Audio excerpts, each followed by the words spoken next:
আমরা কি আমাদের অবস্থা পরিবর্তনের চেষ্টা করতে চাই? তাহলে প্রথম যে কাজটা সেটা হলো সময়কে মূল্যায়ন করা। কি কাজ ভাই? সময়কে মূল্যায়ন করতে গেলে মোবাইল ফোনের ব্যবহার, প্রয়োজনের অতিরিক্ত ব্যবহারটা বন্ধ করতে হবে। মোবাইল ফোনের প্রয়োজন যতটুকু এতটুকু ব্যবহার ঠিক আছে, এরপরে অতিরিক্ত ব্যবহার করতে যাবেন না। সময় নষ্ট হবে, মস্তিষ্কও নষ্ট হয়ে যাবে। বহু হাফেজে কোরআন এখন দিন দিন কোরআন ভুলে যাচ্ছে, এর অন্যতম একটা কারণ মোবাইল ফোন। কিছু আহলুল বলদ বলতে পারে দলিল দেন, বলবো এটা দলিল নাই, বিনা দলিলেই হক কথা। আর এই দলিল বুঝতে হলে সাইকিয়াট্রিস্টের কাছে যান, ডক্টরের কাছে যান, তিনি বুঝাবেন যে মোবাইল ফোনের আসক্তির কারণে মেমোরি কিভাবে দিন দিন ড্যামেজ হয়ে যাচ্ছে। তো আমাদের দেশে একটা প্রবলেম দেখা যাচ্ছে, আমরা ডিগ্রি সার্টিফিকেট অর্জন করছি কিন্তু সৃজনশীলতা তৈরি হচ্ছে না। সৃজনশীলতা তৈরি হচ্ছে না, এর পিছনে অন্যতম একটা কারণ হচ্ছে মোবাইল ফোনের অতিরিক্ত ব্যবহার। এবং আমাদের বাচ্চা কাচ্চাদের অবস্থা আরও বেশি ভয়ঙ্কর। একটা শিশু বাচ্চাকে মোবাইল ফোন দেখানো ছাড়া মা ভাতও খাওয়াতে যাচ্ছেন না, এতে করে তার মেমোরিটা ছোটবেলাতেই ড্যামেজ হয়ে যাচ্ছে।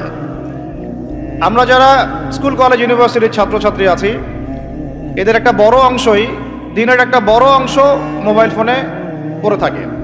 এই কারণে একটা পড়া তারা বেশি দিন মনে রাখতে পারছে না। আমরা নিজেরাও ভুক্তভোগী। একসময় কোরআনের যে কোনো পৃষ্ঠার যে কোনো আয়াত অনেক সময় নাম্বার সহ বলে দিতে পারতাম, কিন্তু এই মোবাইল ফোনের ব্যবহারের কারণে আস্তে আস্তে আমরাও দেখা যাচ্ছে আয়াত বলতে গিয়ে ভুল করছি, হাদিসের রেফারেন্স দিতে গিয়ে ভুল করছি। অনেক চিন্তা করেছিলাম যে এর পিছনে কারণটা কি। আমরা তো মুজাহাদা করে যাচ্ছি, কারণটা কি? কারণটা হচ্ছে ডিভাইসের অতিরিক্ত ব্যবহার। আল্লাহর ওয়াস্তে আমি ইয়াং জেনারেশনকে রিকোয়েস্ট করব, প্রয়োজনের অতিরিক্ত মোবাইল ফোন আজকে থেকে আর না। রাজি আছি?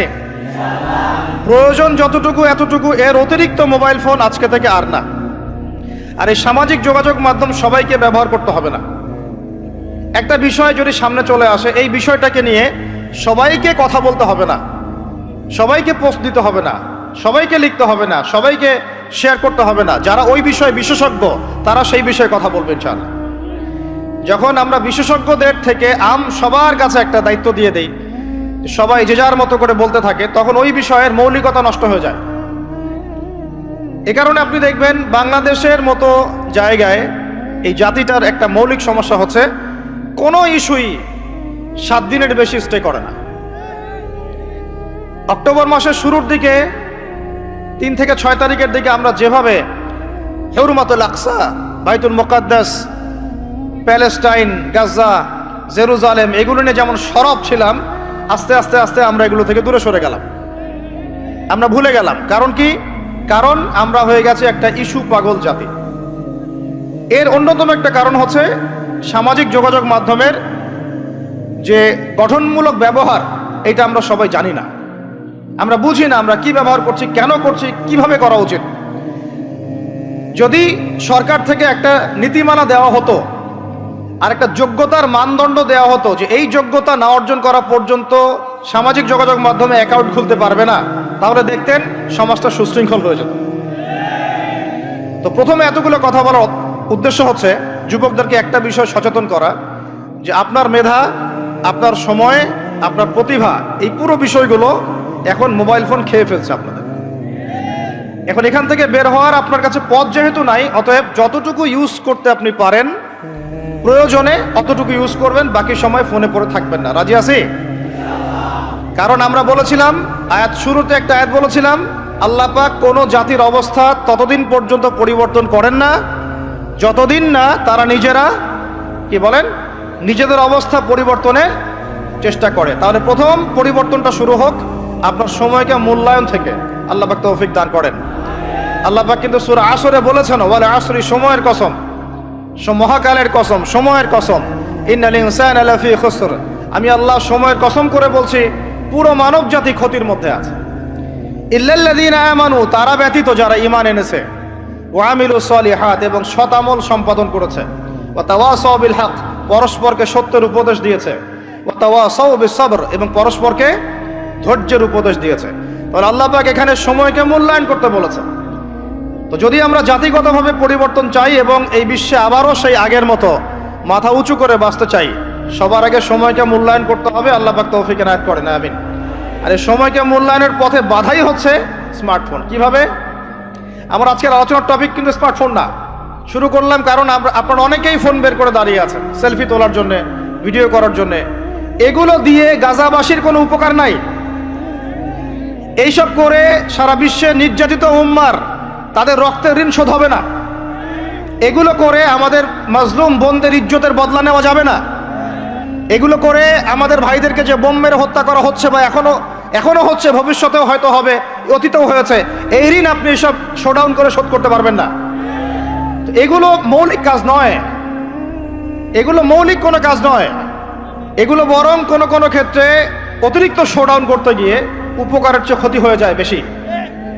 কারণ আপনারা একটু চোখ কান খোলা রাখে দেখবেন, যাদেরকে নিয়েই শোডাউন বেশি করা হয়েছে আপনারা তাদেরকে আর ধরে রাখতে পারেন নাই। কি বুঝলেন কথা? কেউ বুঝে ঠিক বলছে, কেউ না বুঝে ঠিক বলছে। যাদেরকে নিয়ে আপনারা বেশি বেশি শোডাউন করেছেন তাদেরকে আপনারা ধরে রাখতে পারেন নাই। তাহলে এখন সেই শূন্য স্থানগুলো কি কে পূরণ করবে? যারা শোডাউন করতো তারা কি পূরণ করতে পেরেছে? না। অতএব এগুলো বন্ধ করেন, মৌলিক কাজ করি। মৌলিক কাজ হচ্ছে আমরা জাতিটাকে পরিবর্তন করতে চাই কি চাই না? পরিবর্তনের দরকার আছে কি নাই? আমাদেরকে সবকিছু সুন্দর চলছে? যদি বাহিরের চোখ দিয়ে দেখেন তাহলে মনে হবে হ্যাঁ সব সুন্দর চলছে, তাই না? মসজিদ আছে আমাদের, মাদ্রাসা আছে আমাদের, আমরা মুসলমান কালিমা পড়েছি, লা ইলাহা ইল্লাল্লাহ পড়েছি, মুহাম্মাদুর রাসূলুল্লাহ পড়েছি, আমরা মাশাআল্লাহ আমাদের বোনরা পর্দা করে, আপনারা ওয়াজ মাহফিলে আসছেন, ইত্যাদি ইত্যাদি। আপনারা যদি বাহিরের চোখ দিয়ে দেখেন মনে হবে সব ঠিকই আছে, কিন্তু আমাদের এই বাহিরের চোখের বাহিরেও ভিতরে একটা চোখ আছে। এটা কি বিশ্বাস করেন? বাহিরের চোখ দিয়ে যদি দেখেন তাহলে মনে হবে সব ঠিক আছে। কেমন? মসজিদ আছে, মাদ্রাসা আছে, আমাদের ওলামায়ে কেরাম আছেন, আমাদের ইসলামের বই পুস্তক লেখা হচ্ছে, আপনারা নামাজ পড়ছেন, কেউ কেউ যাকাত দিচ্ছে, আমাদের বোনরা পর্দা করছে, আমাদের ভাইরা ওয়াজ মাহফিলে আসছে, এভরিথিং ইজ গোয়িং ফাইন। আপনার কাছে এটা মনে হবে যে সব ঠিকই আছে, তাই না? থিংস আর অল রাইট, সব ঠিক আছে। কিন্তু ভিতরের চোখ দিয়ে দেখা শিখলে আপনি বুঝবেন যে এই সব ঠিকের অন্তরালে আসলে কিছুই ঠিক নাই। আগে আপনাকে বোঝাচ্ছি ভিতরের চোখটা কি, তারপরে বুঝাবো কিভাবে সব ঠিক নাই। ভিতরের চোখটা বুঝতে হলে আপনাকে সূরা কাহফ পড়তে হবে। কোন সূরা ভাই? আরো জোরে বলি, কোন সূরা? নবী সাল্লাল্লাহু আলাইহি ওয়াসাল্লাম বলেন, সাল্লাল্লাহু আলাইহি ওয়াসাল্লাম যখনই নাম আসবে পড়বেন সাল্লাল্লাহু আলাইহি ওয়াসাল্লাম। 10 নেকি হবে ইনশাআল্লাহ, 10টা গুনাহ মাফ হবে ইনশাআল্লাহ, 10 বার আল্লাহ রহম করবেন ইনশাআল্লাহ, এবং আপনার মর্যাদা 10 গুণ বাড়ায় যাবে ইনশাআল্লাহ। যখনই নবী মুহাম্মাদের নাম আসবে পড়বেন সাল্লাল্লাহু আলাইহি ওয়াসাল্লাম। যে যত বেশি দরুদ পড়ে সে ইনশাআল্লাহ তাআলা তত নিশ্চিন্তে টেনশন ফ্রি জীবন যাপন করবে ইনশাআল্লাহ। ওই দলিলগুলো ইনশাআল্লাহ আরেকদিন দিব, আজকে এটা আলোচনার টপিক নয়। এখন নবী সাল্লাল্লাহু আলাইহি ওয়াসাল্লাম বলেছেন, যে ব্যক্তি জুমার দিনে সূরা কাহফ তেলাওয়াত করে, কোন দিনে ভাই? তাহলে এক জুমা থেকে আরেক জুমা পর্যন্ত আপনার জীবন, আপনার এই সময়টা আল্লাহ রাব্বুল আলামিন নূর দিয়ে ভরে দিবেন। সুবহানাল্লাহ। আরেকটা হাদিসে আসছে নবী সাল্লাল্লাহু আলাইহি ওয়াসাল্লাম বলেছেন, সূরা কাহফের প্রথম 10টা আয়াত অথবা শেষের 10টা আয়াত, আরেকটা বর্ণনা আসছে প্রথম 3টা আয়াত, মানে প্রথম 10 বা প্রথম 3 বা প্রথম 3, 10, শেষের 10 সবগুলোই। এগুলো যারা মুখস্থ করবে, আমল করবে, পাঠ করবে, তার জীবদ্দশায় যদি দাজ্জালও বের হয় সেই দাজ্জাল তার কোনো ক্ষতি করতে পারবে না। এই সূরাটাকে নবী সাল্লাল্লাহু আলাইহি ওয়াসাল্লাম দাজ্জালের সাথে সম্পৃক্ত করেছেন, অন্য সূরাকে করেন নাই। এই সূরাটা যখন আপনি পড়বেন অর্থসহ আপনি দেখবেন এখানে 4টা গল্প আছে। কয়টা ভাই? এটাকে গল্প বলা ঠিক না, এটা হলো সত্য ঘটনা। এটা কি? সত্য ঘটনা। একটা হচ্ছে আসহাবুল কাহফের ঘটনা, গুহাবাসীর ঘটনা। 2 নাম্বার হচ্ছে 2 বন্ধুর ঘটনা, একজন ধনী বিত্তশালী আর একজন অতি দরিদ্র ইমানদার। কখনো পড়েছিলেন কি? পড়া হয়েছিল? 3 নাম্বার হচ্ছে যুলকারনাইন আলাইহিস সালাম, তার ঘটনা, নাম শুনেছেন? আর 4 নাম্বার হচ্ছে নবী মুসা আলাইহিস সালাম এবং খিদির আলাইহিস সালামের ঘটনা। তো চারটা ঘটনা তো আজকে বলার সময় নাই, একটা খালি বলছি। কেন বলছি? আপনাকে বোঝাতে চাচ্ছি বাহিরের চোখ, বাহিরের কান, এগুলোর ভিতরেও একটা ভিতরের চোখ আছে, ভিতরের কান আছে। ওইটা যার জিন্দা আছে তার কলবে আল্লাহ নূর আছে ইনশাআল্লাহ। ওইটা যার জিন্দা নাই তার কাছে বাহিরের চোখ দিয়ে মনে হবে সব ঠিক চলছে। বাহিরের চোখ দিয়ে যে দেখে সে মনে করবে বিশ্বটা পুরো আগায় যাচ্ছে উন্নতির দিকে, অগ্রগতির দিকে। আর যার ভিতরের কলবের চোখটা জিন্দা সে দেখবে যে পুরো বিশ্ব আগায় যাচ্ছে কিয়ামতের দিকে। বাহিরের চোখ দিয়ে যে দেখে সে মনে করবে যে বিশ্ব রাজনীতির মনে হয় খুব সুন্দর অবস্থা। আর ভিতরের চোখ দিয়ে দেখলে আপনি বুঝবেন বিশ্ব রাজনীতি যাচ্ছে একটা মালহামার দিকে। বাইরের চোখ দিয়ে দেখবেন মনে হবে সব সুন্দর চলছে, আমরা হালাল খাচ্ছি। আর ভিতরের চোখ দিয়ে দেখলে দেখবেন যে 90% মানুষের রিজিক হারাম। বাইরের চোখ দিয়ে দেখলে আপনি মনে করবেন মেয়েরা এগিয়ে যাচ্ছে, মাশাআল্লাহ, কত উন্নতি, অগ্রগতি, প্রোগ্রেস, নারী জাগরণ আন্দোলন। আর ভিতরের চোখ দিয়ে দেখলে আপনি দেখবেন মেয়েরা আগাচ্ছে ঠিকই, কিন্তু আস্তে আস্তে তারা জাহান্নামের দিকে এগিয়ে যাচ্ছে। বাইরের চোখ দিয়ে আপনি দেখবেন মুসলিমদের সংখ্যা প্রচুর, আমাদের ভয় কিসে, এত সংখ্যা, লক্ষ লক্ষ, কোটি কোটি। ভিতরের চোখ দিয়ে দেখলে বুঝবেন প্রকৃত পাক্কা ইমানদারের সংখ্যা হাতে গোনা যায়। বাইরের চোখ দিয়ে দেখলে মনে হবে যে অনেকে তো বিশুদ্ধ আকীদার দাওয়াত দিয়ে বেড়াচ্ছে। ভিতরের চোখ দিয়ে দেখলে বুঝবেন এটা মুনাফিকি মানহাজ চালু করেছে। বাইরের চোখ দিয়ে দেখবেন মনে হবে যে মুসলমানরা হয়তো নির্যাতিত হচ্ছে, ওরা কখনো ঘুরে দাঁড়াতে পারবে না, ওরা মনে হয় শেষ হয়ে যাবে। ভিতরের চোখ দিয়ে দেখলে বুঝবেন মুসলমানরা অচিরেই বাইতুল মুকাদ্দাস জয় করবে ইনশাআল্লাহ। আমি বুঝাতে চাচ্ছি বাইরের চোখ আর ভিতরের চোখ এক। ভিতরের চোখ খুলবে কোন সূরায়? ওই সূরার মধ্যে কয়টা গল্প আছে? তার মধ্যে একটা হচ্ছে নবী মূসা এবং খিদির আলাইহিস সালামের গল্প। এইটা একটু শেয়ার করতে চাই, লোভ সামলাতে পারছি না, করব। নবী মূসা আলাইহিস সালাম একদিন বক্তব্য দিচ্ছেন। কি দিচ্ছেন? বক্তব্যকে আরবিতে খুতবা বলা হয়। তো একজন দাঁড়িয়ে বললেন, বনু ইসরাইলদের একজন, হে ইয়া মূসা, আপনি তো চমৎকার একটা বক্তব্য দিয়েছেন, আপনার চেয়ে কোনো জ্ঞানী মানুষ কি পৃথিবীতে এখন আছে? নবী মূসা আলাইহিস সালাম বলছেন, না, আমার জানা মতে আমার চেয়ে কোনো জ্ঞানী মানুষ এখন পৃথিবীতে নাই। স্বাভাবিক, কারণ তিনি তখন নবী, নবীর কাছে আল্লাহর ওহী আসে, তিনি সবচেয়ে জ্ঞানী হবেন, স্বাভাবিক। আল্লাহ রাব্বুল আলামিন বললেন, মূসা, তোমার চাইতেও জ্ঞানী আমার এক বান্দা আছে। বলেন সুবহানাল্লাহ। নবী মূসা আলাইহিস সালাম যখনই শুনতে পারলেন যে আমার চেয়েও জ্ঞানী একজন বান্দা আছেন, তিনি বললেন যে আমি তার সাথে দেখা করতে চাই, আমি তার সাথে দেখা করতে চাই। যুবকরা শোনেন, জ্ঞানী মানুষের সন্ধান পাওয়ার পরে নবী মূসা নবী হয়েও দূর দূরান্ত সফর করেছেন ওই জ্ঞানী মানুষের সাথে সাক্ষাৎ করার জন্য। তো আপনারা রেডিমেড ইসলাম চান, আপনারা ফেসবুক শরীফে ইসলাম চান, ইউটিউব শরীফে ইসলাম চান, কিন্তু সফর করে, কষ্ট করে, পরিশ্রম করে আলেম ওলামা পর্যন্ত পৌঁছাতে চান না। 3 ঘন্টা বক্তব্য শুনতে রাজি আছেন, কিন্তু আপনারা 3 ঘন্টা কোরআন তেলাওয়াত করতে চান না। এই কি সমস্যা? আমাকে রাগ হইতে বাধ্য করেন না, রাগ করতে বাধ্য করেন না। রাগ হইলে আমি নিজেকে কন্ট্রোল করতে পারি না। বসেন, ওখানে বসে যান। আচ্ছা ভাই, এদিকে তাকাই আমরা। এই যে আলোচনার পরিবেশগুলো নষ্ট করা হচ্ছে, আমি এগুলোই খুব অপছন্দ করি। এই জন্য আমি বারবার মাহফিল কমিটিকে বলি যে ভাই, আপনারা মসজিদে আয়োজন করেন, মসজিদের ভিতরে করেন, জুমার খুতবায় আমাকে নেন, খুতবার পরে আলোচনা নেন, বা বাদ মাগরিব নেন, বাদেশার হালাকায় নেন। যতগুলো মাহফিলে গিয়েছি এই জিনিসগুলো দেখেছি আমি। হই হুল্লা, চিল্লাফল্লা, শোডাউন, সেলফি ইত্যাদি ইত্যাদি। বক্তা হাঁটতে ঢুকতেই তার হিমশিম খেতে হচ্ছে, তার গায়ের উপর মানুষ হুমড়ি খেয়ে পড়ছে। এগুলো কোনোভাবেই ইসলামের আচরণ না। এগুলো উল্টা মানুষকে কষ্ট দেওয়া। ব্যাপারটা বুঝেন, এখানে আল্লাহ এবং তার রাসূলের কথা হচ্ছে। একটা মজলিসে আল্লাহ এবং তার রাসূলের কথা হচ্ছিল, একজন উচ্চস্বরে কথা বলেছেন একজন সাহাবী। আয়াত নাজিল হয়ে গেল আল্লাহর পক্ষ থেকে, যেখানে নবী কথা বলেন তার কণ্ঠস্বরের উপরে কণ্ঠস্বর উঁচু করো না। লা তারফাউ আসওয়াতাকুম ফাওকা সাউতিন নবী ওয়া লা তাজহারু লা, তোমরা নবীর কণ্ঠস্বরের উপরে কণ্ঠস্বর উঁচু করো না। তাহলে কি হবে? আন তাহবাতা আমালাকুম ওয়া আনতুম লা তাশউরুন, তোমাদের আমলনামা ডিলিট হয়ে যাবে, আমলনামার সব নেক আমল নষ্ট হয়ে যাবে, তোমরা টেরই পাবে না। নাউযুবিল্লাহ। আমরা এটাকে কিছু মনেই করি না। আল্লাহ পাক আমাদেরকে বুঝ দান করেন, আমিন। আর এটা কি হয়, সমস্যা, আলোচনার প্রসঙ্গটা হারিয়ে ফেলা যায়। এটা আপনারা যখন আলোচনা করবেন বুঝতে পারবেন। আলোচনা একটা একটা একটা কন্টেন্ট থাকে, একটা ধারা থাকে। এই ধারাটা বিঘ্নিত হলে আবার শুরু করতে হয় শুরু থেকে। আল্লাহ পাক আমাদেরকে হেদায়েত দান করেন, বুঝ দান করেন। কষ্ট করে আসছেন, যেখানে জায়গা পেয়েছেন 1 ইঞ্চি ওখানে দাঁড়িয়ে যাবেন, নড়াচড়া হবে না। আলোচনা ইনশাআল্লাহ 1 ঘন্টার মধ্যে শেষ হয়ে যাবে, তারপরে আপনারা নড়াচড়া করবেন ইনশাআল্লাহ। ঠিক আছে ভাই?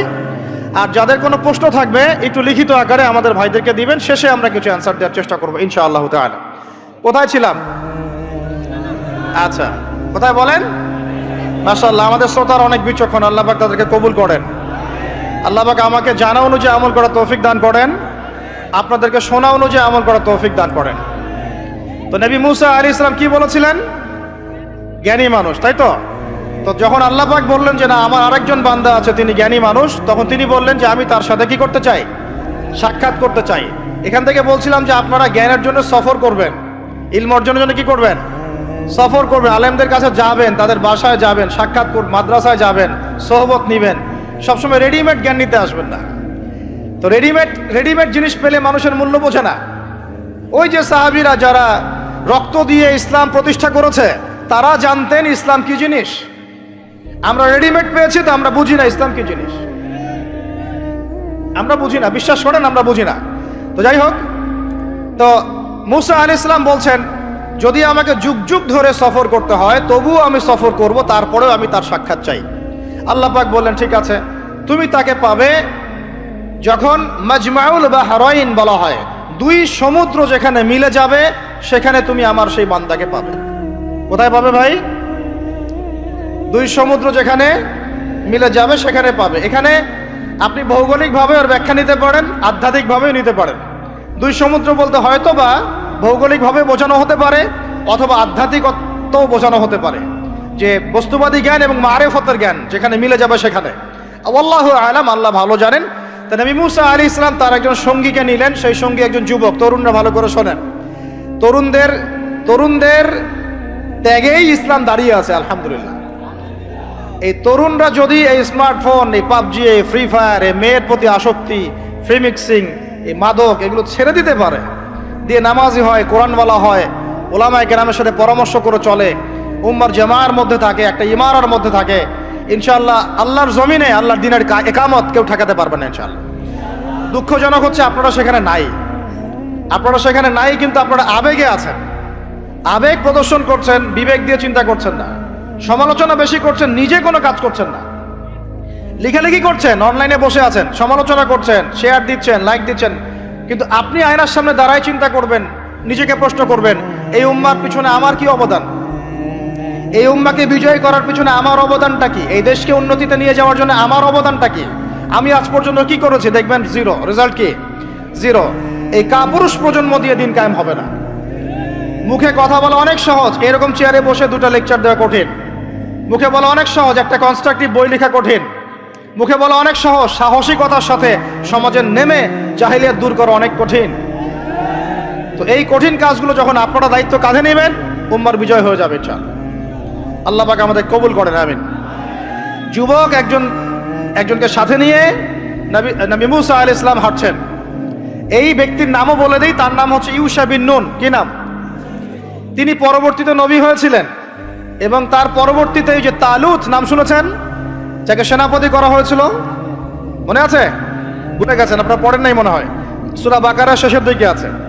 ওই তালুতের নেতৃত্বেই তো বাইতুল মুকাদ্দাস জয় হলো, বনু ইসরাইল সেখানে ঢুকলো, এবং তখন সূর্য ডুবে যাচ্ছিল। তিনি দোয়া করছিলেন, আল্লাহ সূর্যটাকে থামিয়ে দাও। আল্লাহ পাক বাইতুল মুকাদ্দাস বিজয়ের স্বার্থে সূর্যকে থামিয়ে দিলেন। সুবহান। মহাবিশ্বে সূর্যের ঘূর্ণন থেমেছে একবার, মহাবিশ্বে সূর্যের ঘূর্ণন আল্লাহ থামিয়ে দিয়েছেন। কোরআন সাক্ষী আছে, হাদিস সাক্ষী আছে। আবার অচিরেই নবী সাল্লাল্লাহু আলাইহি ওয়াসাল্লাম বলেছেন, দাজ্জাল যখন আসবে, ওর শাসন যখন শুরু হবে, 40 দিনের প্রথম দিনটা হবে 1 বছরের সমান। এখন 1 বছরের সমান একদিন কিভাবে হতে পারে, এটা আপনারা ভাববেন যারা অ্যাস্ট্রোফিজিক্স পড়েন, যারা ফিজিক্স নিয়ে পড়েন, যারা অ্যাস্ট্রোনমি নিয়ে ঘাটাঘাটি করেন, আপনারা এটা তদন্ত করে দেখেন কিভাবে একটা বছর একদিনের সমান হতে পারে, একদিন 1 বছর সমান কেমন করে হতে পারে। তারপরের দিন হবে 1 মাসের সমান, তারপরের দিন হবে 1 সপ্তাহের সমান, তারপরের দিনগুলো হবে আমাদের দিনের মতো। তার মানে মহাবিশ্বে কিছু একটা হতে পারে, আল্লাহ ভালো জানেন। তো ওইদিকে আমরা যাচ্ছি না। এখন নবী মুসা আলাইহিস সালাম হাঁটতে শুরু করলেন। চলতে চলতে চলতে তিনি ওই মাজমাউল বাহরাইনের কাছে পৌঁছে গেলেন। আল্লাহর পক্ষ থেকে নির্দেশ ছিল, তোমার থলির মধ্যে একটা মাছ নাও, যেই মাছটা যখন লাফ দিয়ে জীবিত হয়ে যাবে এবং সমুদ্রে লাফ দিয়ে ফেলবে তখনই তুমি তার দেখা পাবে। একটা মৃত মাছ তিনি নিলেন, হাঁটা শুরু করলেন। যোজন যোজন দূর চলতেই থাকলেন, হাঁটতেই থাকলেন। এক পর্যায়ে একটা পাথরের হেলান দিয়ে রেস্ট নিচ্ছেন, বিশ্রাম করছেন। বিশ্রাম করতে গিয়ে তিনি তার সঙ্গীকে বলছেন, আচ্ছা যে নাস্তা নিয়ে আসছিলাম সেটা নিয়ে আসো দেখি। তখন তিনি বলছেন, আমি তো আপনাকে বলতে ভুলে গিয়েছি, ওই মাছ তো জীবিত হয়ে চলে গেছে সমুদ্রের মধ্যে। তখন মুসা আলাইহিস সালাম বললেন, আরে আমাকে এতদিন বলোনি কেন, এতক্ষণ বলো নাই কেন? ওইটাই তো সেই জায়গা যেখানে আমি তাকে পাবো। তারা আবার ব্যাক করলেন। সেই জায়গায় দেখলেন পাথরের উপরে সেই আল্লাহর বান্দা বসে আছে। তার নাম খিদির আলাইহিস সালাম। খিদির শব্দের অর্থ শ্যামল। খিদির মানে শ্যামল। হাদিসে আসছে তিনি যেখানে যেতেন মৃত জায়গার উপরে বসলে সেই জায়গা সবুজ হয়ে যেত। সুবহানাল্লাহ। তো খিদির মানে শ্যামল, সবুজ আলাইহিস সালাম। এখন তিনি পাথরের উপরে বসে আছেন। নবী মুসা আলাইহিস সালাম গিয়ে সালাম দিলেন, বললেন আসসালামু আলাইকুম ওয়া রাহমাতুল্লাহ।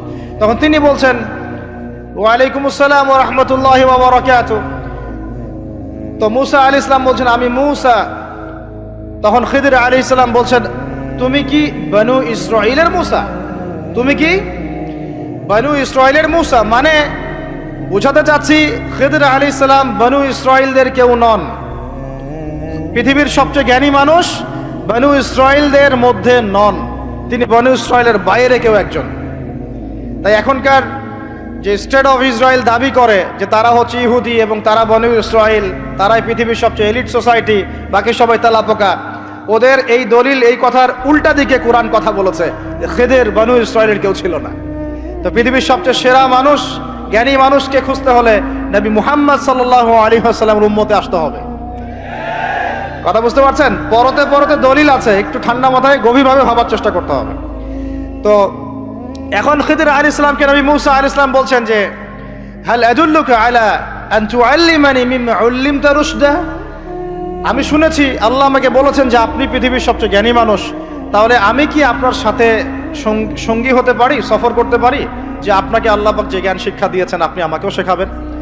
এটা হলো স্টুডেন্টের একটা আর্তনাদ। ছাত্র হিসেবে তিনি বলছেন, আমি কি আপনার সঙ্গী হতে পারি? আল্লাহ আপনাকে যে জ্ঞান শিখিয়েছেন আমাকেও শিখাবেন।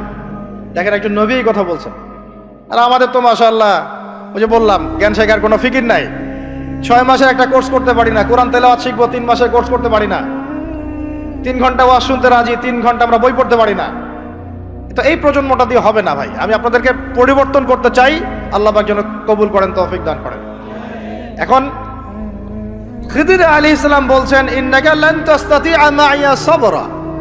টিচারের কি কথা, কি দূরদর্শিতা! টিচার বলছেন যে তুমি তো আমার সাথে সবর করতে পারবে না। সঙ্গী হওয়ার আগেই কথা বলা শেষ।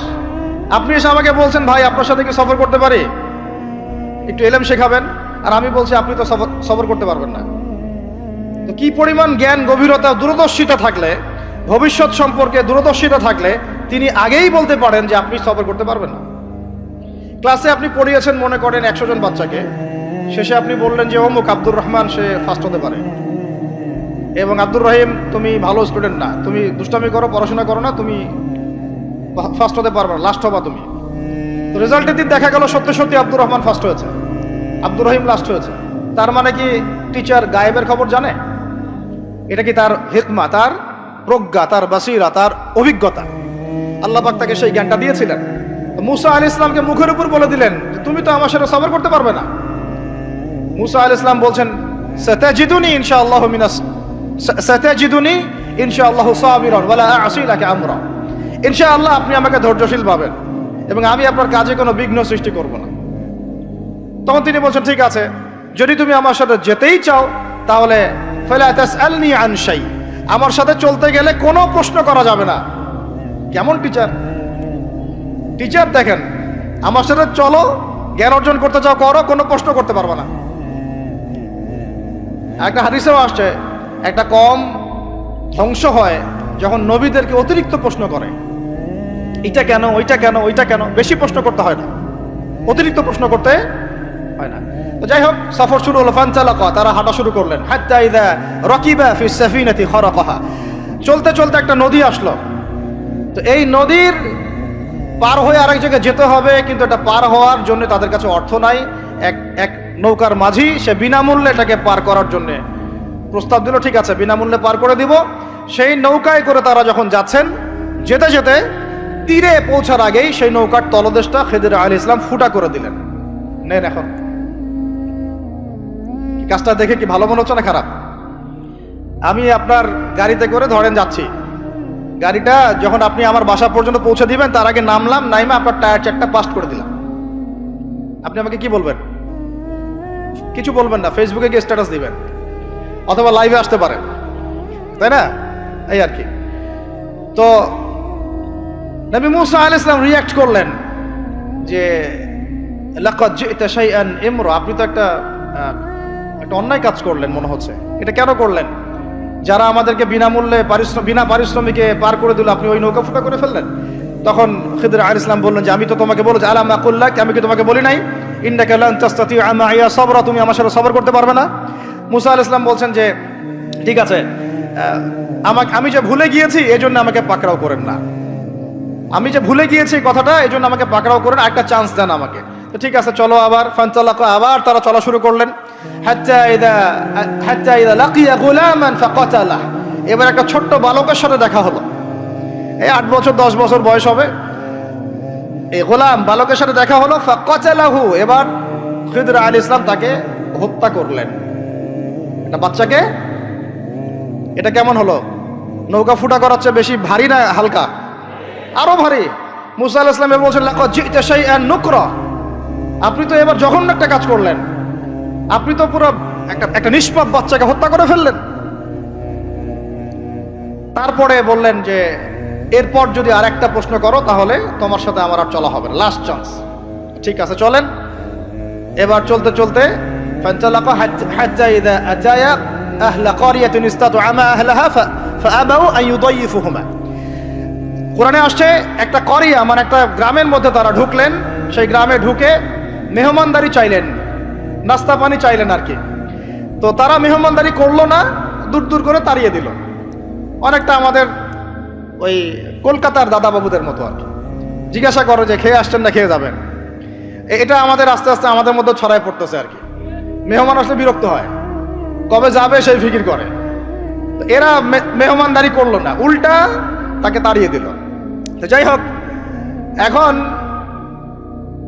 মুসা আলাইহিস সালাম বলছেন যে এখানে একটা ঘটনা ঘটেছে।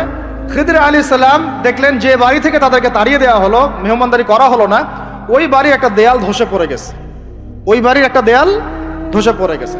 তখন তিনি সেটাকে নিজের হাতে আবার নির্মাণ করে দিলেন। সুবহানাল্লাহ। এটা দেখে মুসা আলাইহিস সালাম বললেন যে আপনি তো চাইলে কিছু আজর নিতে পারতেন, আপনি যে এত কষ্ট করে এটা নির্মাণ করে দিলেন, আপনি তো চাইলে একটু টাকা পয়সা নিতে পারতেন। ওরা মেহমানদারি করলো না, ওইটা দিয়ে হয়তো আমরা কি করতে পারতাম, নাস্তা পানি করতে পারতাম। তখন তিনি বলেন হাযা ফিরাকু বাইনি ওয়া বাইনাক, এই হলো তোমার আমার ফেরাক, পার্থক্য শেষ, তোমার সাথে আমার চলা আর হলো না। আমাদের নবী সাল্লাল্লাহু আলাইহি ওয়াসাল্লাম বলেছিলেন যে যদি সেদিন মুসা আলাইহিস সালাম এই প্রশ্নগুলো বারবার না করতেন তাহলে আরো অনেক জ্ঞান শেখা যেত। সুবহানাল্লাহ। তখন তিনি বলছেন ঠিক আছে, হাযা ফিরাকু বাইনি ওয়া বাইনাক সাউনাব্বিউকা বিতাউইল মা লাম তাসতাতি' আলাইহি সাবরা, তবে যাওয়ার আগে আমি তোমাকে জানিয়ে দিব এই 3টা ক্ষেত্রে মূল ঘটনা কি ছিল যে বিষয়ে তুমি সবর করতে পারো নাই। আম্মা সাফিনা, ওই যে সাফিনা বা নৌকা, আম্মা সাফিনাতু আম্মা সাফিনাতু ফাকানা লিমাসাকিন ইয়ামালুনা ফিল বাহর, ওই যে সাফিনা বা নৌকাটা ওইটা ছিল মিসকিনদের, মিসকিন মানে বলা হয় কি হতদরিদ্র মানুষ, জেলে টাইপের, যাদের কিছু নাই, নৌকায় মানে সমুদ্রে মাছ ধরে ধরে খায়, এরকম কিছু মানুষের ওই সাফিনা বা নৌকাটা ছিল। এবং ওদের পিছনে ছিল একটা মালিক, মালিক মানে এখানে জলদস্যু। যদি ওই সাফিনা বা নৌকাটা আমি ছিদ্র না করতাম, ওই জলদস্যুরা এটা ভালো অবস্থায় পেলে ছিনতাই করে হাইজ্যাক করে নিয়ে যেত। আমি যেহেতু ফুটা করে দিয়েছি এই জন্য এটা ত্রুটিযুক্ত, এই নৌকাটা তারা আর নিবে না। তোমার কাছে বাইরের চোখ দিয়ে মনে হয়েছে যে আমি একটা অন্যায় করেছি, আসলে আমি তাদের উপকারী করেছি। বলেন সুবহানাল্লাহ। বুঝতে পারছি বাইরের চোখ ভিতরের চোখ কি জিনিস। আচ্ছা, তারপরে ওয়াম্মাল গুলাম, এটা কি ভাই হাফেজ কে আছেন এখানে? ওয়াম্মাল গুলামু فكان أبواه مؤمنين فخشينا أن يرهقهما طغيانا وكفرا سبحان الله। এটা আমাদের এই যে শাহবাগী প্রজন্মের জন্য একটা প্রযোজ্য আর কি। কেন বলছি শুনেন ভালো করে। এবার ইনি বলছেন যে ওই যে বাচ্চাটাকে আমি হত্যা করেছি, এই বাচ্চাটা যদি বড় হতো সে নিজে তো কাফের হতোই বড় কাফের, এর পিতা মাতাদেরকেও পর্যন্ত কুফরির মধ্যে নিয়ে আসতো। মানে একটা কাফের প্রজন্ম তো তৈরি করতোই, বরং এই কাফের মানুষকে কাফের করার জন্য নাস্তিক মুরতাদ বানানোর মিশন নিয়ে মাঠে নামতো। মেলে না? ওই জন্য আমি ছোটবেলায় এদেরকে হত্যা করে দিয়েছি যাতে বড় হয়ে কাজটা করতে না পারে। কথা বুঝতে পারছেন? আর তিনি বলছেন আমি এটা নিজের ইচ্ছায় করি নাই, ওমা ফাআলতুহু আন আমরি, আমি এটা নিজের ইচ্ছায় করি নাই, এটা আল্লাহ পাকের আদেশ ছিল। বলি সুবহানাল্লাহ।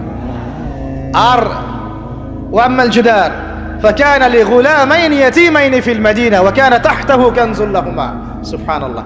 আর 3 নাম্বার তিনি বলছেন আর ওই যে দেয়ালটা আমি নির্মাণ করেছি, এই দেয়ালটা ছিল ওই বাড়ির 2 এতিম বালকের। সুবহানাল্লাহ। ওয়াকানা আবুহুমা সালিহা, তাদের বাবা ছিল সৎ। আর ওই দেয়ালের নিচে তাদের বাবা মায়ের রেখে যাওয়া পৈতৃক সম্পত্তি খাজানা ছিল। যদি দেয়াল নির্মাণ না করতাম মানুষ সেই খাজানা নিয়ে চলে যেত। দেয়াল নির্মাণ করেছি, ওরা যখন বড় হবে তখন ওই খাজানা তারা অটোমেটিকলি পেয়ে যাবে। তো 3টা ক্ষেত্রেই হে মূসা তুমি সবর করতে পারো নাই, তোমার কাছে মনে হয়েছে যে আমি অন্যায় করছি, কিন্তু আসলে এই প্রত্যেকটা ক্ষেত্রে আমি সঠিক ছিলাম, তুমি ভুল ছিলে। এখানে একটা চমৎকার শিক্ষা আছে, একটা চমৎকার গভীর একটা শিক্ষার ব্যাখ্যা আছে, অন্তর্দৃষ্টির শিক্ষা, যে শুধুমাত্র বাইরের চোখ দিয়ে আর বাইরের এইসব সাক্ষরতার হাত দিয়ে সার্টিফিকেট দিয়ে নাম সিগনেচার করে এত বইপত্র পড়েই মানুষ প্রকৃত শিক্ষিত হয় না। একটা গভীর একটা বুঝ দরকার, আল্লাহর মারেফত দরকার, আল্লাহর নূর দরকার, তাসকিয়া দরকার, দূরদর্শিতা দরকার, যেটাকে আমরা হিকমা বলি। ওয়ামা ইউতাল হিকমা ফাকাদ উতিয়া খায়রান কাসীরা। আল্লাহ বলেছেন যাকে হিকমা এবং প্রজ্ঞা দেওয়া হয়েছে তাকে অনেক প্রচুর কল্যাণ দিয়ে দেওয়া হয়েছে। এখানে দেখেন একজন নবী হয়েও তিনি বুঝতে পারেন নাই এই 3টা ঘটনার পিছনের কারণ কি, অথচ খিদর আলাইহিস সালামকে আল্লাহ পাক এমন জ্ঞান দিয়েছিলেন যেই জ্ঞান দিয়ে তিনি ব্যাখ্যা করলেন যে পিছনের কারণ কি ছিল। এখন এই ঘটনাটা আপনার আমার জন্য শিক্ষাটা কি, এই যুগের সাথে কি সম্পর্ক? আমি বলেছি সূরা কাহাফ আপনাকে দাজ্জাল থেকে বাঁচাবে। আমি বলেছি সূরা কাহাফ সেই সূরা যা আপনার অন্তর্দৃষ্টি ভিতরের চোখ খুলে দিবে, আপনার কলবে নূর নিয়ে আসবে। আপনি এমন কিছু দেখবেন, বুঝবেন, শুনবেন যা সবাই বুঝতে পারছে না, সবাই শুনতে পারছে না, সবাই দেখতে পারছে না। এখন বাইরের চোখ দিয়ে আপনি দেখছেন পুরো বিশ্বে মুসলমানদের কোটি মুসলমান, একদম 60টা 70টা 100টা রাষ্ট্র, কত মিলিটারি বাহিনী, কত আমাদের প্রযুক্তি, কত পুলিশ, কত র্যাব, কত আমাদের পলিটিশিয়ান দিয়ে ভর্তি। আদতে ভিতরের চোখ দিয়ে দেখলে আপনি দেখবেন পুরো বিশ্বের এই লক্ষ কোটি মুসলমান আজকে জাতিসংঘের হাতে বন্দী হয়ে গেছে। ও যদি বলে ডানে যাও, মুসলমানরা ডানে যায়, যদি বলে বামে যাও, মুসলমানরা বামে যায়, কিছুই করার নাই। এটা ভিতরের চোখ দিয়ে আমরা দেখছি, ভিতরের চোখ দিয়ে। এটাকে ফর্ম করা হয়েছে দ্বিতীয় বিশ্বযুদ্ধের পরে 1945 সালের দিক থেকে। এটার এজেন্ডাই ছিল একটা, যে পুরো বিশ্বের কাফেরদেরকে ঐক্যবদ্ধ করা এবং সারা বিশ্বের মুসলিমদেরকে নির্যাতন করা। প্রত্যেকটা জায়গায় মুসলিমরা যেখানে নির্যাতিত হয়েছে এর পিছনে এদের একদম স্পষ্ট ভূমিকা ছিল। এখন পর্যন্ত যদি আগামীকাল আপনি শোনেন যে গাজার মধ্যে 1000 শিশুকে হত্যা করা হয়েছে, তবুও এরা ঐক্যবদ্ধভাবে মাজলুমদের পক্ষে কোনো অবস্থান নিবে না। এরা বরং ওই জালেমদের পক্ষে অবস্থান নেবে এবং বলবে আমরা আমাদের বন্ধুদের সাথে আছি। এটা হচ্ছে আসল চরিত্র, যেটা আপনি বাইরের চোখ দিয়ে বুঝতে পারছেন না, কিন্তু আপনি খিদির হলে বুঝতে পারতেন আসল ঘটনা কি। আমার কথা কি বুঝতে পারছেন? তাহলে এটা বাইরের চোখ দিয়ে দেখলে আপনি বিশ্ব রাজনীতিতে বুঝবেন যা হচ্ছে এগুলো মুসলমানদের কল্যাণের স্বার্থে হচ্ছে না, বরং আমাদের স্বার্থকে জলাঞ্জলি দিয়ে ওরা ওদের স্বার্থ প্রতিষ্ঠা করছে। আল্লাহ পাক এই জালেমদের থেকে আমাদেরকে হেফাজত করেন। এইটা হচ্ছে মূল তাগুতি শক্তি, পুরো বিশ্বের মূল তাগুত, মূল কুফর, মূল শিরকের গোড়াই হচ্ছে এটা। বিশ্বাস করেন ইমামুল মাহদী যখন আসবেন এবং ঈসা ইবনে মারইয়াম যখন আসবেন, ইনশাআল্লাহু তাআলা এই গোড়ার তাগুতি শক্তির কোনো অস্তিত্ব এই পৃথিবীতে থাকবে না ইনশাআল্লাহ। আমরা এটাও জানি 80টা পতাকা একত্রিত হবে। কতটা? 80টা পতাকা একত্রিত হয়ে মুসলমানদের বিরুদ্ধে তারা যুদ্ধ করবে। ইতিহাসের ছাত্র কেউ থাকলে আমার সামনে দাঁড়ায় বলেন তো, যে এই পুরো বিশ্বের ইতিহাসে কোনোদিনও 80টা ফ্ল্যাগ একত্রিত হয়ে মুসলমানদের বিরুদ্ধে লড়েছে? হয়েছে এই ঘটনা কখনো? তার মানে হয় বর্তমানে হবে অথবা ভবিষ্যতে হবে। আর আপনাকে যদি জিজ্ঞাসা করি এটা কাদের দ্বারা সম্ভব, পুরো বিশ্বের 80টা ফ্ল্যাগকে একত্রিত করা কাদের দ্বারা সম্ভব? আপনার বিচক্ষণতা থাকলে, খিদির যদি আপনি হয়ে থাকেন, আপনি বুঝতে পারবেন কাদের দ্বারা সম্ভব। এখন এটা হলো জিওপলিটিক্যাল অবস্থা। তবে ওইখানে যে ওদের মধ্যে সবাই এক তা নয়, ওদের মধ্যেও দুটো ভাগ আছে। এক শ্রেণীর নাসারা আছে যারা মুসলমানদের কাছাকাছি থাকবে, যারা দেখবেন মুসলমানদের পক্ষে অবস্থান নেবে। আর এক শ্রেণীর নাসারা থাকবে যারা মুসলমানদের সরাসরি শত্রুতা করবে। এই বিষয়ে আল্লাহ পাক সূরা মাইদার মধ্যে স্পষ্ট বলেছেন, ইয়া আইয়ুহাল্লাযীনা আমানু, হে মুমিনগণ, লা তাত্তাখিযুল ইয়াহুদা ওয়ান নাসারা আউলিয়া, তোমরা ইহুদি এবং নাসারাদেরকে বন্ধুরূপে গ্রহণ করো না। কে বলেছেন? কে বলেছেন?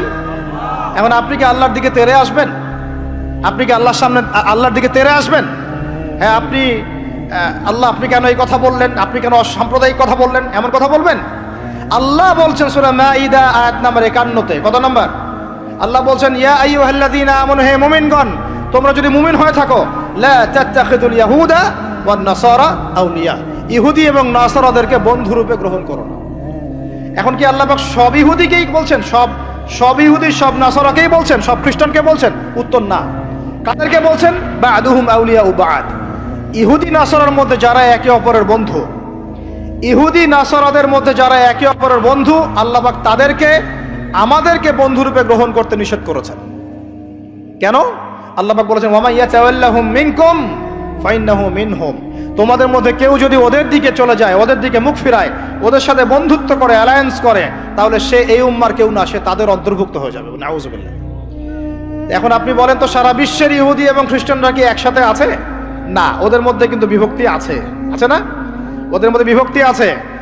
খেয়াল করে দেখেন, এই ইস্যুগুলোতেও সব খ্রিস্টান কিন্তু একসাথে ইহুদিদের পক্ষ নেয় নাই।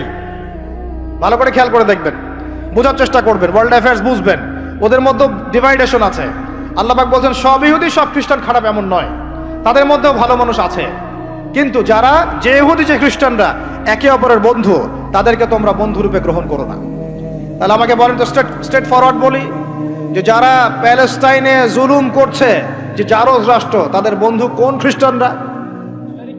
কোন দিকের, কোন পৃথিবীর কোন দিকের, কোন সভ্যতার খ্রিস্টান রাষ্ট্রগুলো ওকে মদদ দিয়েছে বলেন তো দেখি?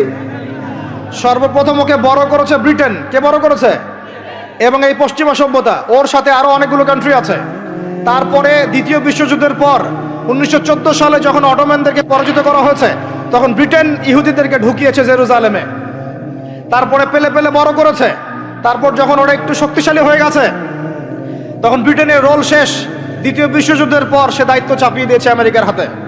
এরপরে সে এই জারজ রাষ্ট্রটাকে আস্তে আস্তে বড় করতে করতে ওই শিশু থেকে একদম ঘোড়সাওয়ারের ঘোড়ায় পরিণত করেছে, আরো শক্তিশালী করেছে। এবং বিগত 1945 থেকে এই 2024 পর্যন্ত, এখন পর্যন্ত প্রত্যক্ষ মদদ দিয়ে সে তাকে বিশ্বের রুলিং স্টেট বানিয়েছে। এখন সে বিশ্বের মুসলমানদেরকে বলে, ওঠো, মুসলমানরা ওঠে, বসতে বললে বসে। বাস্তবতা এটা না যে আপনার অনেক মসজিদ আছে, অনেক মাদ্রাসা আছে, অনেক মুসলমান, আপনারা যুব সমাজের একদম বিস্ফোরণ, একজন বক্তা আসছে, একদম আল কোরআনের আলো ঘরে ঘরে জ্বালো।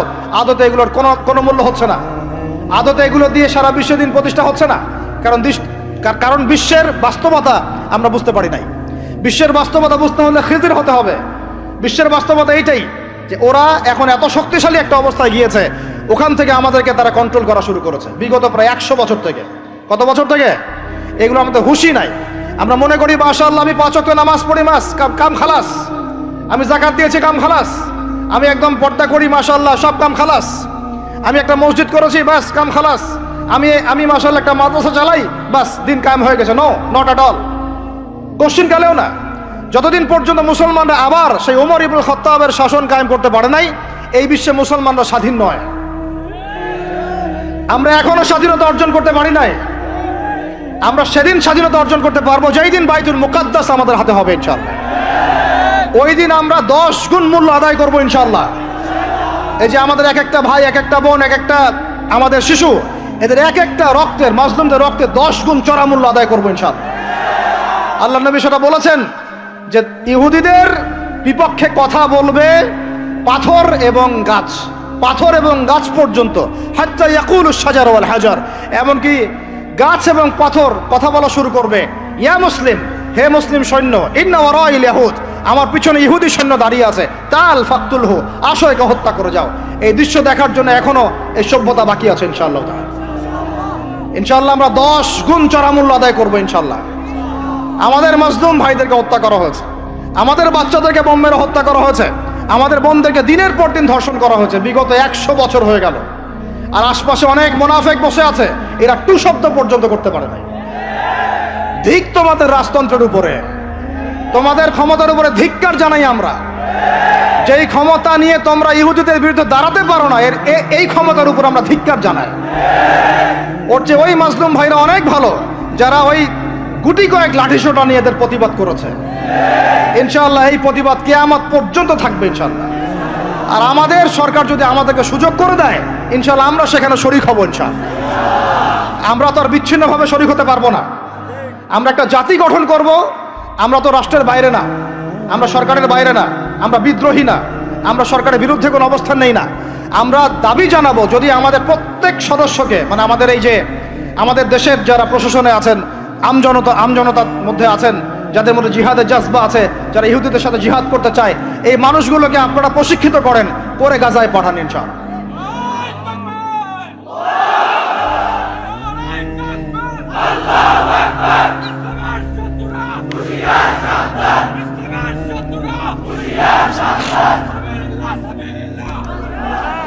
আমি এখানে গরম গরম বক্তব্য দিতে আসি নাই।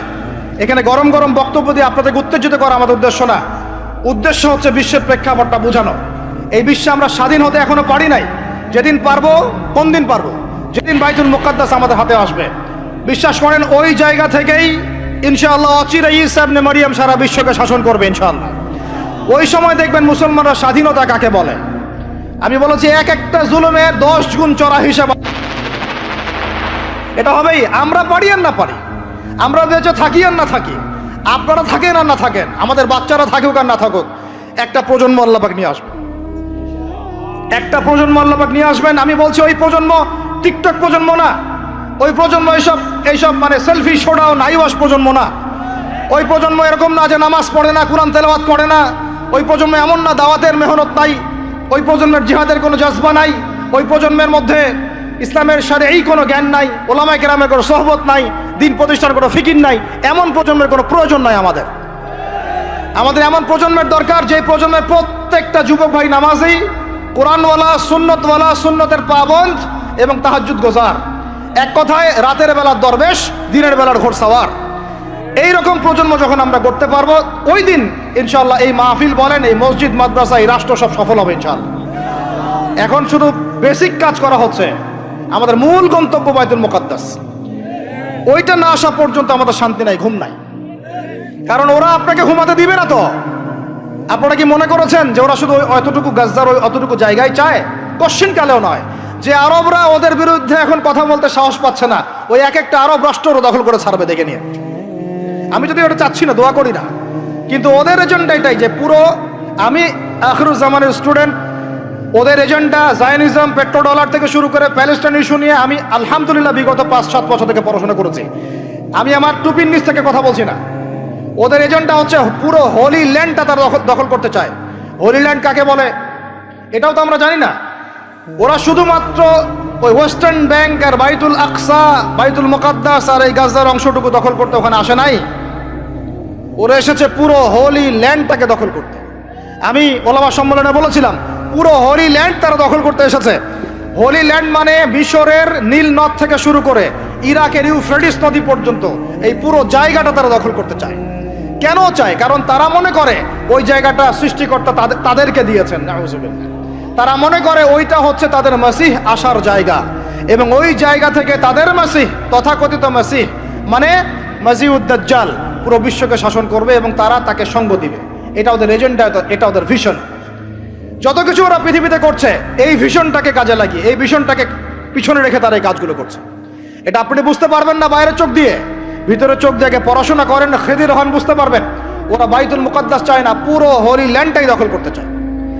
এ কারণে এই উদ্দেশ্যেই তারা বিগত 100 বছর থেকে পুরো ওয়ার্ল্ড অ্যাফেয়ার্সের আগে রাজনীতির নিয়ন্ত্রণ নিয়েছে।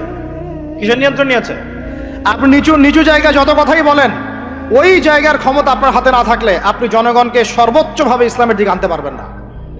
আপনি এখন যদি সবাইকে জোর করে মাস্ক পরাতে পারেন আইন প্রয়োগ করে, এভাবে ওই ক্ষমতা হাতে থাকলে প্রত্যেক জনগণকে কোরআনও শেখানো যায়। ওই ক্ষমতাটার ইসলামের দরকার আছে।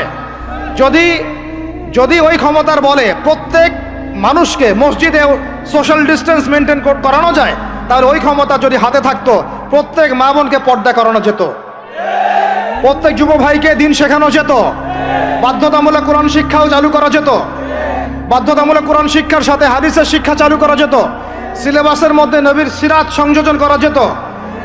ইসলামে এই ক্ষমতাটা দরকার আছে। কিন্তু এটাকে অ্যাচিভ করার যে পথ পদ্ধতি, এই পথ পদ্ধতির মধ্যে আমরা আসলে কেউ নাই। নবীর তরিকার মধ্যে আমরা নাই, আমরা পড়ে আছি পশ্চিমা তরিকার মধ্যে। পশ্চিমা তরিকা দিয়ে ওই জায়গায় আপনি যেতে পারবেন না। আর যদি যেতে পারেনও, পশ্চিমারা আপনাকে সেখানে থাকতে দিবে না। আমাদের এখানে সবচেয়ে ভালো মানুষ যিনি, এখানকার এই এলাকার যিনি দায়িত্বশীল, তিনি যদি সবচেয়ে মুত্তাকি পরহেজগার মানুষ হন, তিনিও যদি দাঁড়িয়ে বলেন যে আমি ইসলামের পক্ষে আছি, কোরআনের পক্ষে আছি, হাদিসের পক্ষে আছি, আমি বাইতুল মুকাদ্দাসের পক্ষে আছি, মাজলুম ফিলিস্তিনিদের পক্ষে আছি, তার উপর থেকে চাপ চলে আসবে। কারণ পুরো বিশ্বের শক্তিটা নিয়ন্ত্রণ করছে এখন ইহুদিরা, নাসারারা, জায়নিস্টরা। ওই জায়গায় যতক্ষণ পর্যন্ত আঘাত না পড়ছে ততক্ষণ পর্যন্ত আপনি বিশ্বে স্বাধীন হতে পারবেন না। অতএব বাইরের চোখ দিয়ে না, ভিতরের চোখ দিয়ে দেখতে শিখুন। তো ভিতরের চোখ পুরো জিও পলিটিক্সটা আপনাকে বুঝাবে। ভিতরের চোখ দিয়ে দেখলে আপনি দেখবেন মুসলমানরা এখনো তাদের অধীনে পরাধীন হয়ে আছে। এখান থেকে আমরা স্বাধীনতা চাই ইনশাআল্লাহ। আল্লাহ পাক আমাদেরকে সেই স্বাধীনতা অর্জন করার তৌফিক দান করেন। এবার অর্থনৈতিক জীবনে আসেন। অর্থনৈতিক জীবনে এসে দেখবেন আপনি মাশাআল্লাহ মনে করবেন যে আপনি তো হালাল খাচ্ছেন, হ্যাঁ, গরুর গোশত খাচ্ছেন প্রত্যেক জুমায়। আমরা মাশাআল্লাহ মুরগির রোস্ট খাচ্ছি। ঢাকার মানুষ তো খালি খায় আর খায়, সবাই খাচ্ছে মাশাআল্লাহ বসে, ছেলে মেয়ে, ফুচকা চটপটি এইটা ওইটা, আর খাবারের দোকানের অভাব নাই, সবাই খাচ্ছে। ভাবখানা এমন যে দুনিয়াতে এসেছি খাওয়ার জন্যে। দুনিয়াতে আসছে তিনটা কাজ, খাবো, টয়লেট করব, আর মেয়েদের সাথে সহবাস করবো, ব্যাস, দ্যাটস অল। ভাবখানা দেখলে এমন মনে হয় আমাদের। আল্লাহ পাক আমাদেরকে বুঝদান করেন, হেফাজত করেন। এইগুলো করতে দুনিয়াতে আসি নাই আমরা। এগুলো আমাদের মূল কাজ নয়, এগুলো আমাদের প্রয়োজন। আপনি মনে করছেন যে মাশাআল্লাহ সবাই হালাল খাচ্ছি, বিশ্বাস করেন পুরো বিশ্বের অর্থনীতি সুদভিত্তিক। একদম খোলামেলা ওয়াকুলু কওলান সাদীদা বললাম। আল্লাহ পাক বলেছেন একদম স্পষ্ট সরাসরি খোলামেলা কথা বলো। পুরো বিশ্বের অর্থনীতি সুদভিত্তিক। যারা এই পুরো বৈশ্বিক অর্থনৈতিক সিস্টেমের মধ্যে ঢুকে গেছে, অর্থাৎ ওয়ার্ল্ড ব্যাংক, IMF এবং ফেডারেল রিজার্ভ ব্যাংকের আওতায় চলে আসছে, এরকম কোন সেন্ট্রাল ব্যাংক 100% সুদমুক্ত হতে পারবে না। ফুল স্টপ, কোনোভাবেই সম্ভব না। আপনি যত বড় মুসলিম কান্ট্রি হন না কেন, আপনি এদের আওতায় থাকলে কোনো অবস্থাতেই সুদমুক্ত থাকতে পারবেন না। তাহলে এখন আমি যদি আপনাকে প্রশ্ন করি, বিগত 20 বছর থেকে একটা রাষ্ট্র এই জালেমদের বিরুদ্ধে লড়াই করেছিল এবং সাম্প্রতিক সময়ে তাদের কারেন্সি মার্কিন ডলারকে ছাড়িয়ে গেছে, তারা কিভাবে পেরেছে? এই তথ্য কি আপনাদের কাছে আছে? তথ্য আছে? নাম মেনশন করার দরকার নাই, আপনারা বুঝতে পারেন কি পারেন না? এই মোল্লাদের দৌড় মসজিদ পর্যন্ত নয়, এই মোল্লাদের দৌড় হবে বাইতুল মুকাদ্দাস পর্যন্ত ইনশাআল্লাহ। ওইখানে নামাজ না পড়া পর্যন্ত এদের ঘুম হবে না ইনশাআল্লাহ, দেখে নিয়ে। কথা হচ্ছে তারা পড়লো কিভাবে? অনেক কারণ। যাকাত ভিত্তিক অর্থনীতি, তারপরে দ্বৈত অর্থনীতি, হালাল অর্থনীতি, দুর্নীতি কমানো, কৃষিভিত্তিক অর্থনীতি। 3 বছরের মধ্যে ঘুরে দাঁড়িয়েছে, মাত্র 3 বছরের মধ্যে। সারা বিশ্বের অর্থনীতি এখন সুদভিত্তিক। এখান থেকে ঘুরে দাঁড়াতে হলে আমরা অবশ্যই পারবো, কেন পারবো না? আমাদের প্রথম কাজ করতে হবে সমস্ত দুর্নীতি বন্ধ করে ফেলতে হবে। 1 নাম্বার, যত কালো টাকা সব সাদা করে ফেলতে হবে, এবং যারা কালো টাকার সাথে সম্পৃক্ত সবগুলোকে ধরবেন, ভিতরে ঢুকাই ফেলবেন। একদম ওমরের শাসন, একদম ওমরের শাসন কায়েম করে ফেলতে হবে। আমরা সে জায়গায় যেতে চাচ্ছি না, আমরা বলছি আপনারাই সেই কাজ করেন। আমরা উদাত্ত আহ্বান জানাচ্ছি, যেই থাকে উপরে। আমরা দোয়া করতে সমস্যা আছে? আমরা সেই জায়গায় জোর করে যেতে চাচ্ছি না, অন্তত আমার এই ইচ্ছা নাই। আর আমি কোনো পলিটিক্যাল দলের মানুষও না, জীবনে করিও নাই, করার ইচ্ছাও নাই। আমি আমার অনুরোধ, আমার আক্ষেপ, আমার আবদার হচ্ছে সমস্ত দুর্নীতিবাজদেরকে ধরবেন আর সাইজ করবেন।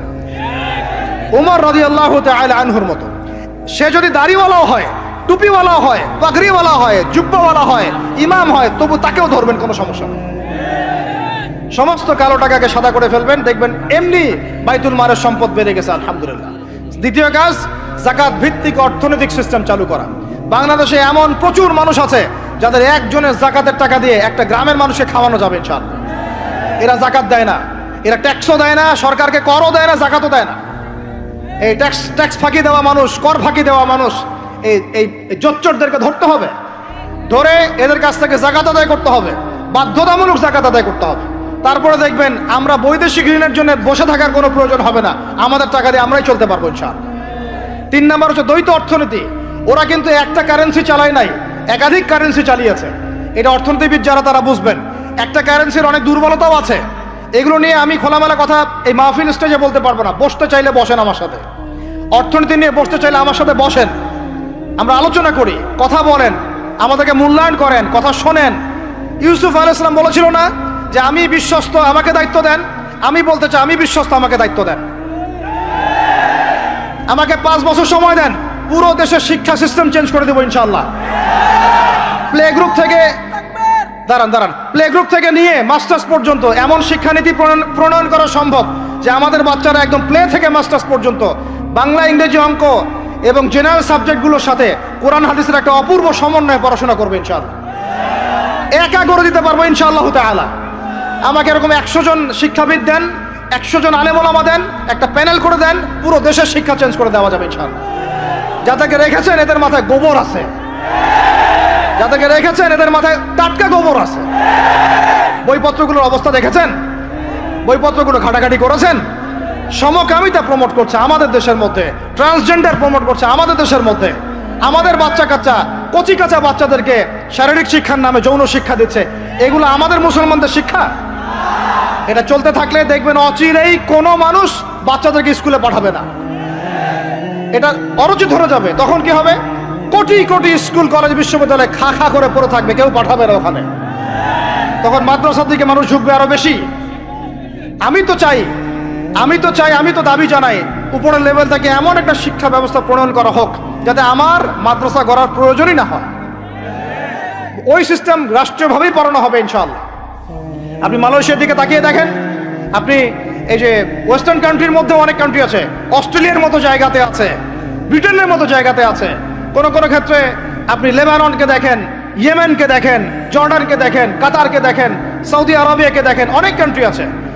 ভালো কাজের তো প্রশংসা করতে দোষ নাই, দোষ আছে? এমনকি অনেক পশ্চিমা কান্ট্রিতেও একদম উপর লেভেল থেকে ইসলামিক সিলেবাস প্রণয়ন করা হয়েছে। তার মানে এমন না যে তারা সায়েন্সকে গুরুত্ব দেয় নাই, ম্যাথকে গুরুত্ব দেয় নাই, ফিজিক্স পড়ায় নাই, অ্যাস্ট্রোফিজিক্স পড়ায় নাই, ইকোনমিক্স পড়ায় নাই, বিষয়টা এমন না। তারা ফিলোসফি পর্যন্ত পড়িয়েছে। ঘাটাঘাটি করেন, অনলাইনে সব মজুদ আছে। এমন শিক্ষানীতি প্রণয়ন করা সম্ভব একদম প্লে থেকে নিয়ে মাস্টার্স পর্যন্ত। আমার ছেলে ইমামতিও করবে, এদিকে বিমানও উড়াবে ইনশাআল্লাহ। আমার মেয়ে ডাক্তারও হবে, এদিকে দেখবেন হাফেজাও হবে ইনশাআল্লাহ। একজন মুফতি সাহেব তিনি ফতোয়াও দিবেন, একই সাথে বিশ্ব অর্থনীতি সম্পর্কেও জানবেন ইনশাআল্লাহ। একজন আর্মি অফিসার তিনি যেমন সামরিক ক্ষেত্রে লিডার হবেন, তেমনি দেখবেন ফিকহের কিতাব মোতালা করে ফতোয়া দিতে পারছেন ইনশাআল্লাহ। এই যুগটা এটা কোনো মানে স্বপ্নের যুগ নয়, এই যুগটা ছিল এক সময়। বেশি দিন দূরে যেতে হবে না, আপনি 200, 300, 400 বছর পিছনে যান, দেখবেন মুসলমানরা এমন সোনালী যুগ পার করে আসছে। অতএব এগুলো কোনো গাল গল্প করছি না আমি, এগুলো বাস্তবে রূপান্তরিত করা অবশ্যই সম্ভব, বারহাক সম্ভব, যদি এরকম কিছু মানুষের মধ্যে উদ্দীপনা থাকে, একটা সৎ সাহস থাকে, আমাদের উপর থেকে যদি একটা সহযোগিতা আসে এবং আমাদের মতো যারা ইয়াং তাদেরকে যদি মূল্যায়ন করা হয়, ইনশাল্লাহ দেখবেন বাংলার জমিন পরিবর্তন হয়ে গেছে। এই পরিবর্তন হলে দেশের জন্য কোনো খারাপের কিছু নাই, রাষ্ট্র পিছিয়ে যাবে না, রাষ্ট্র আরো এগিয়ে যাবে ইনশাআল্লাহ তাআলা। আরো ব্যাপার আছে, আপনি মালয়েশিয়ার একটা ক্লাস 10-এর বাচ্চার দিকে তাকান। ক্লাস 10-এর একটা বাচ্চা কোনোদিন মাদ্রাসায় যায়ই নাই, স্কুলে পড়েছে, কিন্ডারগার্টেনে পড়েছে, রাষ্ট্রীয় সিলেবাসে পড়েছে, মাত্র 10 থেকে 12 বছর পড়াশোনা করে ও এখন এদিকে এসএসসি এইচএসসি লেভেলেও চলে গেছে, ও লেভেল এ লেভেলস পরীক্ষা দিয়েছে, এদিকে সে ইমামতি করার যোগ্যতা অর্জন করেছে। এখন আমাকে বলেন ওই রাষ্ট্রটা কি পিছিয়ে গেছে? অতএব এই শিক্ষার দিকে অনেক মনোযোগ হতে হবে আমাদের সবাইকে, আল্লাহ পাক তৌফিক দান করেন। আমরা যদি এখন এগুলোর বিরুদ্ধে গঠনমূলক কথা না বলি, গঠনমূলক প্রতিবাদ না করি এবং আমাদের রাষ্ট্রপ্রধানদেরকে না বুঝাই, তাহলে অনেক দেরি হয়ে যাবে। আজকে থেকে 20 বছর আগে ইহুদি খ্রিস্টানরা পরিকল্পনা করেছিল এই টিকটক প্রজন্ম গড়ে তোলার জন্য, তারা আজকে সফল হয়েছে। এখন আমরা যদি এখন চুপ করে থাকি, আগামী 20 বছর পর আপনি দেখবেন আরেকটা প্রজন্ম আসছে, এরা মানুষকে সালাম পর্যন্ত দিবে না। দেখে নিন আপনি, 20 বছর লাগবে না, 5টা বছর যাক, তারপর দেখেন কি হয়। আল্লাহ, এরা কি এখন বাসায় ঢুকে বাবা মাকে সালাম দেয়? কারণ কোন প্রতিষ্ঠান ওকে সালাম দেওয়া শিখায় নাই, স্কুলে না, কলেজে না, কোথাও সে সালাম দেওয়া শিখছে না। আসসালামু আলাইকুম ওয়া রাহমাতুল্লাহি ওয়া বারাকাতুহু বিশুদ্ধ করে বলতে পারছে না। বিশুদ্ধ করে বলতে হবে না? অর্থ আছে না? এর একটা তাজবিদ আছে না? এগুলো তো আমরা গুরুত্ব দিচ্ছি না। এমন প্রজন্ম গড়ে উঠেছে অলরেডি যারা এখন পিতা মাতাকে সালাম দেয় না, পিতার সাথে ঝগড়া করে, মায়ের সাথে, মায়ের গায়ে হাত তুলে, মায়ের গায়ে হাত তুলে, সম্পত্তির জন্য মাকে হত্যা করে, সম্পত্তির জন্য বাবার গায়ে হাত তোলে। ওদিক থেকে মাস্টার ডিগ্রি পাস করে আসে ব্রিটেন থেকে, অক্সফোর্ড থেকে, কেমব্রিজ থেকে আইসা এদিকে প্রফেসর হয়েছে বিভিন্ন বিশ্ববিদ্যালয়ের, বাবা পড়ে আছে বৃদ্ধাশ্রমে। কতগুলো এক্সাম্পল নেবেন। এগুলো আমি কি গাল গল্প করছি? আমি কোনো গাল গল্প করতে এখানে আসি নাই, এগুলো বাস্তবতা। যদি বাহিরের চোখ দিয়ে আপনি দেখেন মনে হবে অর্থনীতি অনেক ভালো, ভিতরের চোখ দিয়ে দেখেন অর্থনীতি সুদ দিয়ে ভর্তি হয়ে গেছে। প্রত্যেক পদে পদেই সুদ। গাধাদেরকে আমি তো বুঝাতে পারি নাই, কাগজের টাকা আর এই যে আপনার এই ইলেকট্রনিক মানির কথা তো দীর্ঘদিন বলেছি, কিছু গাধা আছে এদেরকে বুঝাতে পারি নাই। এর মধ্যেও সুদ আছে, এর মধ্যে কি আছে? আর আমি কখনোই বলি নাই যে কাগজের টাকাটা হারাম। মিথ্যাচারে এরা যে পরিমাণ হাদিস জাল বানায়, এদের চেয়ে বড় জাল বানানো কর কেউ নাই বাংলাদেশে। একটা কথাকে ঘুরাই ফিরে এমন ব্যাখ্যা শুরু করবে যে আপনি বিভ্রান্ত হয়ে যাবেন। একটা ইমোশন প্রকাশ করবেন, উহুদের প্রান্তে দাঁড়িয়ে একটা ইমোশন প্রকাশ করবেন, ও বানাই দিবে ও জান্নাতের ঘ্রাণ পেয়ে আসছে। আপনি বলবেন যে কাগজের টাকা নয়, মনিটরি সিস্টেমটা হারাম, ও বানাই দিবে ও বলেছে কাগজের টাকা হারাম। আপনি বলবেন যে আপনার যদি গান শুনতেই হয় তাহলে একা একা শোনেন, আমাকে শোনাচ্ছেন কেন? ও বানাই দিবে ও গান একা শোনা জায়েজ বানাই দিছে। এর এত খবিস, এত খান্নাস, এদের চরিত্রটা চিনতে পারতাম না আমরা যদি গাজাই শোনা আসতো। আল্লাহর কসম, আমিও কিছু কিছু জায়গায় এদেরকে কোনো কোনো ক্ষেত্রে ভালো মনে করতাম। আল্লাহর কসম, গাজাই শোনা আসলে আমি বুঝতে পারতাম না এদের ভিতরে কত মুনাফেকি আছে। আল্লাহ পাক আমাদেরকে মুনাফেকদের থেকে হেফাজত করেন, মাজলুম ভাইদের সাথে থাকার তৌফিক দান করেন, জালেমদের পক্ষপাতিত্ব করা থেকে আল্লাহ হেফাজত করেন। নির্লজ্জদেরকে দেখেছেন? নির্লজ্জরা এখনো বলেছে আইয়ুবী রাহিমাহুল্লাহর আকীদা ঠিক ছিল না। বলি নাউযুবিল্লাহ। আইয়ুবী রাহিমাহুল্লাহ যে ঘোড়ায় চড়ে জিহাদ করেছেন, ওই ঘোড়ার খুরের নিচে যে পরিমাণ মাটি ছিল, তোমার মতো হাজারটা মাতখালিকে ওই জায়গায় নিয়ে গেলেও তার সমপরিমাণ হবে না কখনো ইনশাআল্লাহ। আইয়ুবী রাহিমাহুল্লাহ যে তরোয়াল দিয়ে যুদ্ধ করেছেন, ওর এক ফোঁটা রক্তের দাম তোমাকে বিক্রি করলে হবে না ইনশাআল্লাহ। তুমি তার আকীদা নিয়ে প্রশ্ন তোলো, নির্লজ্জ কোথাকার। একজন বলেছে ফিলিস্তিনিরা মাইর খাবে না কেন? ইহুদিদের সাথে থাকতে থাকতে নাকি ওদের মতোই হয়ে গেছে। নাউযুবিল্লাহ। আল্লাহ মাফ করেন, আল্লাহ হেফাজত করেন।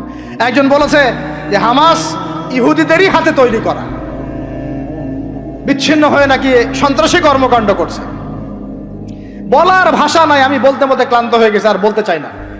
বলার আমার রুচিও করে না, আর ভাষাও নেই।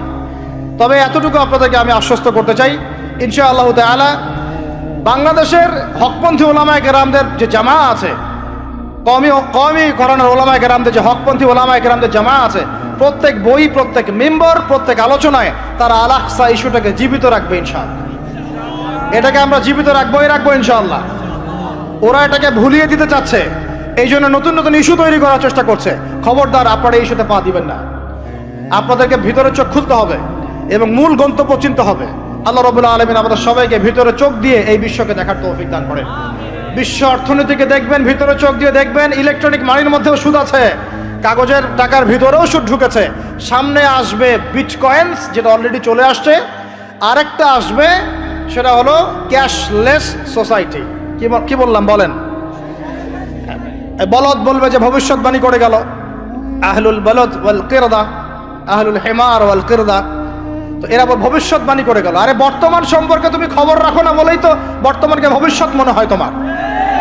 এটা বহু কান্ট্রিতে অলরেডি চালু হয়ে গেছে। এই যে আমাদের অনেক ভাই ব্যবসা করে, তারা চায়না যায়, কোরিয়া যায়, উত্তর কোরিয়া, দক্ষিণ কোরিয়া যায়। ওরা দেখে আসতেছে চায়না চালু করে ফেলছে অলরেডি। ক্যাশলেস সোসাইটি মানে হচ্ছে আপনি আপনার মুদ্রাকে সংরক্ষণ করতে পারবেন না। আপনি দেখলেন খিদির আলাইহিস সালাম দেয়াল নির্মাণ করলেন, দেয়ালের নিচে কি ছিল? খাজানা ছিল। তাহলে দেয়ালের নিচে খাজানা তিনি সংরক্ষণ করলেন কেন? এতিম বালকরা যেন বড় হয়ে সেটা নিতে পারে। তাহলে আপনি চিন্তা করেন ওই মুদ্রাটা কি ছিল? ইলেকট্রনিক মানি ছিল যেটা তিনি সংরক্ষণ করলেন। ওই মুদ্রাটা কি কাগজের মুদ্রা ছিল যেটা তিনি সংরক্ষণ করলেন? ওই মুদ্রাটাকে বিটকয়েন ছিল যেটা তিনি সংরক্ষণ করলেন? তিনি সংরক্ষণ করেছেন হয় গোল্ড কয়েন অথবা রূপার মুদ্রা। কারণ এটার মূল্য কমে যাবে না, এরা 20 বছর পর বড় হলেও বাবার ওই সম্পত্তি ফেরত পাবে। এইটা হলো ইসলামিক কারেন্সি, যেটা বিশ্ব থেকে উঠিয়ে দিয়েছে এই IMF, ওয়ার্ল্ড ব্যাংক আর ইউনাইটেড স্টেট এবং এদের যে চালাপালাগুলো সব। আমরা এই ব্যাস ওই সুর মিলাচ্ছি। ওরা কাগজের মুদ্রা দিয়ে সারা বিশ্বটাকে ডমিনেট করছে। তাও আবার এখানে আরো ব্যাপার আছে, কাগজের সব মুদ্রা আবার এক মানের না। একগুলো হচ্ছে হার্ড কারেন্সি মানে শক্তিশালী কারেন্সি, একগুলো সফট কারেন্সি মানে নরম কারেন্সি। বাংলাদেশের টাকা কোন কারেন্সি, হার্ড না সফট? এতটুকু তো জানেন। হার্ড কারেন্সি কি? মার্কিন ডলার, মানে মগের মূল্যক। একটা কথা আছে না, মগের মূল্যক। মগ কারা জানেন? ওই যে যারা রোহিঙ্গাদেরকে মেরেছিল ওরা এদের বলে মগ। আপনারা তো এগুলো জানেন না। ছোটবেলা আমাদের বাবা মারা ঘুম পাড়াতো না, খোকা ঘুমালো পাড়া জুড়ালো বর্গি এলো দেশে, মনে আছে? বুলবুলিতে ধান খেয়েছে কি বলেন, তারপরে খাজনা দিব কিসে, মনে আছে? ধান ফুড়ালো পান ফুড়ালো কি জানি, খাজনার উপায় কি, আর কটা দিন সবর করো নাকি রসুন। এখানে কি বোঝানো হয়েছে আপনি বুঝতে পারবেন না, তো ইতিহাস পড়তে হবে। খোকা ঘুমালো পাড়া জুড়ালো বর্গি এলো দেশে। বর্গি মানে এই যে মগদেরকে বোঝানো হয়েছে। ওরা উগ্র ছিল, যেখানে যাইতো এরকম মঙ্গলদের মতো ম্যাসাকার করতো, ফসল বিনষ্ট করতো, ট্যাক্স নিত, জুলুম করতো। ওইটা ভয় দেখানো হতো। ওই জন্য ওদের মূল্যক, ওদের এই যে আগ্রাসনটাকে বলা হয় মগের মূল্যক। মগের মূল্যকের ব্যাখ্যা বুঝলেন? এটা মগের মূল্য। ওরা এখন হার্ড কারেন্সি দিয়ে মগের মূল্যক। কিরকম? যে সারা বিশ্বের সফট কারেন্সিগুলো আমার কারেন্সি দিয়ে নির্ধারিত হবে, মানে আপনার 100 টাকা সমান সমান ওর $1 মগের মূল্যক। কেন আমার 1 টাকা সমান সমান তোমার $1 হতে পারে না? হতে পারে না। এটা করতে দিবে না, কারণ এটা করলে আপনার অর্থনৈতিক অবস্থা অনেক সমৃদ্ধ হয়ে যাবে এবং আপনি তাদের সমান হয়ে যাবেন। আপনি যে দামে তেল কিনবেন তাকেও সে দামে তেল কিনতে হবে। তো ওরা এটা ধরিয়ে দিল। শুধু তাই না, IMF এর মাধ্যমে, ফেডারেল রিজার্ভের মাধ্যমে, ওয়ার্ল্ড ব্যাংকের মাধ্যমে তারা এটাকে আমরা দ্বিতীয় বিশ্বযুদ্ধের পরের কথা বলছি আর কি। ওই সময় ব্রেটন উড কনফারেন্স হয়েছে, পরে দেখুন। ব্রেটন উড কনফারেন্স হয়েছে, মার্কিন ডলারকে সারা বিশ্বের রুলিং মানে কারেন্সি হিসেবে ওরা নির্ধারণ করলো, মগের মূল্যক। এবং প্রত্যেকটা কারেন্সি এর আন্ডারে নিয়ন্ত্রিত হবে এবং টাকার মান, অন্যান্য মুদ্রার মান বাড়বে কমবে এর ভিত্তিতে, আপনার প্রবৃদ্ধির ভিত্তিতে নয়। এবং তার হাতে নিয়ন্ত্রণ থেকে যাবে। যদি আপনি বেশি বাড়াবাড়ি করেন আপনার টাকার মান তারা কমাই দেবে। কয়দিন আগে ইলেকশনের আগে একটা শব্দ শুনেছিলেন অনলাইনে, স্যাংশন দিতে চাই, স্যাংশন, মনে আছে? হ্যাঁ মনে আছে? কি জিনিস বুঝছেন আপনারা? কিছু ওটা বুঝেন নাই। অর্থনৈতিক নিষেধাজ্ঞা কিভাবে দিতে পারে? আপনার টাকার মান তারা কমাই দিবে। তখন 1 কেজি পেঁয়াজের দাম হবে 500 টাকা, 1 কেজি রসুনের দাম হবে 1000 টাকা, 1 ব্যারেল তেলের দাম হয়ে যাবে দেখবেন 10,000 20,000 টাকা। কিচ্ছু করতে পারবেন না। তুরস্কের মতো কান্ট্রি যখন ঘুরে দাঁড়ানোর চেষ্টা করছিল, ওদের লিরার মান তারা বাড়িয়ে দিল একদম। ওটা তো মনে হয় 12,000 পর্যন্ত চলে গেছে। ইনফ্লেশন বলি আমরা এটাকে, মুদ্রাস্ফীতি, ওটা প্রায় 12,000% পর্যন্ত বেড়ে গিয়েছিল। বলি নাউজুবিল্লাহ। এগুলো জুলুম, অর্থনৈতিক জুলুম। বাইরের চোখ দিয়ে দেখলে মনে হবে সুন্দর চলছে সবকিছু, ভিতরের চোখ দিয়ে দেখা শিখলে বুঝবেন অর্থনৈতিক ক্ষেত্রে এই বিশ্বে এই জায়নিস্টরা, ইহুদি খ্রিস্টানরা সবচেয়ে বেশি জুলুম করেছে। আরো আছে, বলতে থাকলে সারা রাত যাবে। এরপরে তারা আরবদেরকে বুঝালো, ইয়া শাইখ, আরবদেরকে বুঝালো, হাবিবি, ইয়া হাবিবি, কাছে আসেন, শোনেন, আমরা আপনাদের কাছে তেল আছে, আপনারা তো তেল বয়কট করে দিয়েছেন, আর তেল ছাড়া তো আমাদের যুদ্ধ বিমান ফ্লাই করছে না। তেল কাদেরকে দিয়েছে আল্লাহ পাক? মিডল ইস্টে আরবকে দিয়েছে, ঠিক আছে? এখন হাবিবিকে বলা হচ্ছে আপনারা তো তেল বয়কট করে দিলেন। এটা করেছিল বাদশাহ ফয়সাল, বলেন রাহিমাহুল্লাহ। উনি একজন সাহসী নেতা ছিলেন, এই জন্যই তাকে গুপ্ত হত্যা করা হয়েছে। সাহসী যারা তাদেরকে গুপ্ত হত্যা করে, এদের একটা সুন্নত। এটা মাথায় রাখবেন। খুব খুব ট্যালেন্টেড একজন দেখবেন, খুব ট্যালেন্টেড একজন বিজ্ঞানী দেখবেন হঠাৎ নাই, তাপাস করে মিসাইল এসে পড়ে গেল। এমন সূক্ষ্ম স্নাইপার দূর থেকে 12,000 কিলোমিটার দূর থেকে মেরে দিলে আপনার কলিজার মধ্যে ফেলে গেল। এগুলো জেনে বুঝেই আমরা প্রতিদিন সকাল করি, সন্ধ্যা করি, আলহামদুলিল্লাহ। কারণ অ্যাটলিস্ট আপনাকে তো জানতে হবে। জেনে নেন, পরে আপনারা চিন্তা করবেন যে কিভাবে লাইফ লিড করবেন। ফাযাক্কির ইন্নামা আনতা মুযাক্কির, আপনি উপদেশ দিন, শুধু আপনি উপদেশ দাতা। লাস্তা আলাইহিম বিমুসাইতির। ফাযাক্কির ইন নাফাআতিয যিকরা সায়াযাক্কারু মান ইয়াখশা, যারা আল্লাহকে ভয় করে তারা ফিরে আসবে ইনশাআল্লাহ। তো যেটা বলছিলাম, বাদশা ফয়সাল একদম বয়কট করে দিলেন। এবার ওরা এসে বুঝাচ্ছে যে তেল ছাড়া তো আমাদের চলছে না। এদিকে ওদের ডলারের মান কমে যাচ্ছে, মুদ্রাস্ফীতি হচ্ছে, ইনফ্লেশন হচ্ছে। এখন তারা বোঝালো যে ঠিক আছে, একটা চুক্তি করা যাক। যুবকরা ভালো করে শোনেন, এগুলো জানেন না বলেই অনেক সময় আপনি সহি সহি বলে সহি ভুল পথে যাচ্ছেন। ভাই, সহি পথেই যাচ্ছেন, বাট এটা সহি ভুল হয়ে যাচ্ছে। ওরা বুঝাতে পারছি? সহিহের আড়ালে একটা মারাত্মক জয়ীফ আর জাল আকীদা আছে। এটা আপনার সামনে সহি দিয়ে ঢেকে দেওয়া হয়েছে, বুঝতে পারতেছেন না। এই জায়গাটাকে ভালো করে বোঝেন। যখন উম্মর সাথে কেউ গাদ্দারি করে তখন সে সহি থাকে না। উম্মতের সাথে কেউ যদি গাদ্দারি করে তখন সে কি থাকে না? সহি থাকে না। এখন আসেন, আমি ধর্মতাত্ত্বিক কথা বলছি। এখানে বাদশা ফয়সাল তাকে কনভিন্স করা হলো, ঠিক আছে আমরা তেল কিনবো, আপনাদের কাছ থেকে কিনবো, আপনাদের গালফ কান্ট্রি যেগুলো আছে এদের কাছ থেকে কিনবো। তবে একটা শর্ত, আপনারা তেল বিক্রি করবেন শুধু মার্কিন ডলারে, অন্য কোনো কারেন্সিতে তেল বিক্রি করতে পারবেন না। বলেন নাউজুবিল্লাহ। আপনি বাংলাদেশ গভর্নমেন্ট যদি গিয়ে এক ব্রিফকেসের মধ্যে 1 কোটি টাকা নিয়ে যায়, বুঝেন কথা, বুঝতে পারতেছেন? 1 কোটি টাকা আমাদের টাকা নিয়ে গিয়ে যদি বলে শেখ হাবিবি আমাকে তেল দাও, ওরা বলবে তেল দিতে পারবো না, খালাস, কুল্লু খালাস, এখান থেকে বের হও। কথা বুঝতে পারেন নাই? 1 কোটি কি দিবেন? টাকা, তেল দিবে না। লিখে নেন, দিবে না। কিন্তু সেই 1 কোটি টাকাকে যদি আপনি ডলারে কনভার্ট করেন, ওটাকে ডলার দিয়ে কনভার্ট করেন, করে যদি বলেন হাবিবি তেল, তখন বলবে যে আসো দায়ালিলাহি, তেল নিয়ে যাও, খালাস, কুল্লু খালাস। কথা বুঝতে পারছেন? তেল বিক্রি করব শুধুমাত্র ডলার দিয়ে, ডলার ছাড়া অন্য কোনো কারেন্সিতে তেল বিক্রি করতে পারবো না। এইটা পশ্চিমারা আরবদের সাথে একটা সন্ধি করলো আর কি, চুক্তি করলো। এই চুক্তির নাম হলো পেট্রো ডলার মনিটরি সিস্টেম। বুঝতে পারলাম? Petro dollar monetary system. এর বদৌলতে আরবের মরুভূমি হয়ে গেল এখন একদম অট্টালিকার প্রাসাদ। বোঝা যায়? মরুভূমিগুলো হয়ে গেল কি অট্টালিকার প্রাসাদ, আর বাকি পুরো মুসলিম উম্মার উপর দেখেন কি দুরবস্থা নেমে আসছে। শুধু তাই না, ওই ডলার হলো একদম লিডার, কারেন্সির লিডার। এখন ওই ডলার তেলের মান নির্ধারণ করবে, আপনি টাকা দিয়ে করতে পারবেন।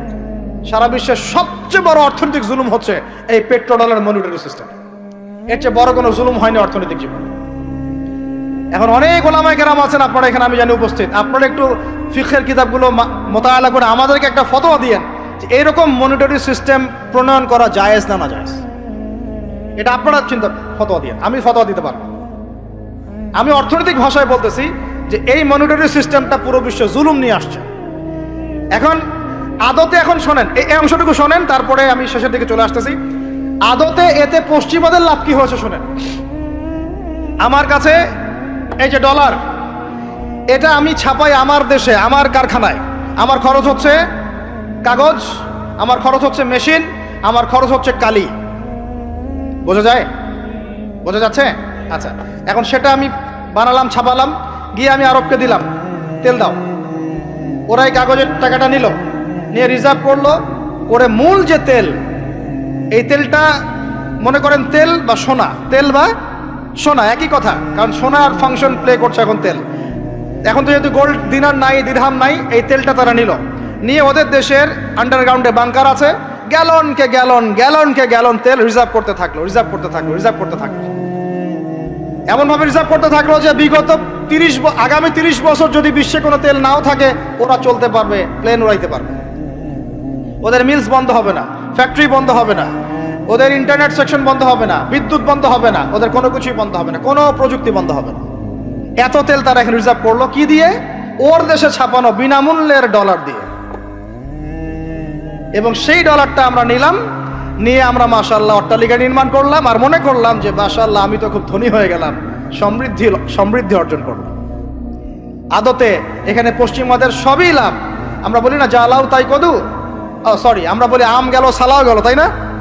এখানে আমও তাদের, সালাও তাদের, আদতে আমাদের কিছু নাই। আপনারা হাসতেছেন, এইটা হচ্ছে সারা বিশ্বের সবচেয়ে বড় জুলুম।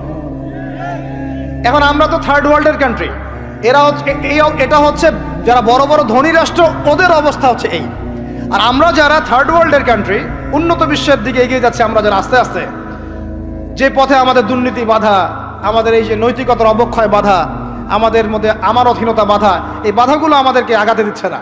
তা আমাদের অবস্থা কি হতে পারে তাহলে চিন্তা করেন। এখন আমরা এই জায়গায় আছি, এই জায়গায় বসে বসে আপনি মনে করছেন যে আপনি মাশাআল্লাহ খুব পাক্কা মুসল্লি, হালাল খাচ্ছেন, নামাজ পড়তেছেন, তাহাজ্জুদ গোজার, জান্নাত কিনে নিয়েছেন মাশাআল্লাহ।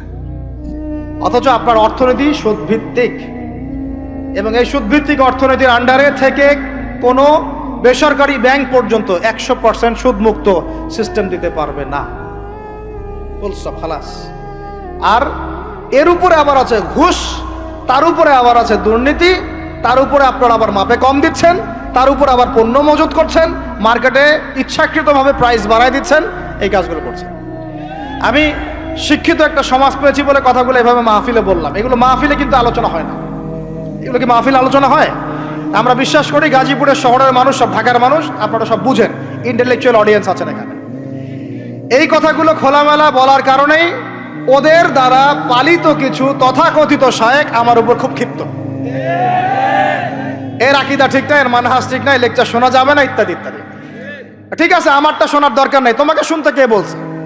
তোমার শোনার ইচ্ছা করে না, তুমি শুনিও না। যাদের শোনার ইচ্ছা তারা শুনবে ইনশাআল্লাহ।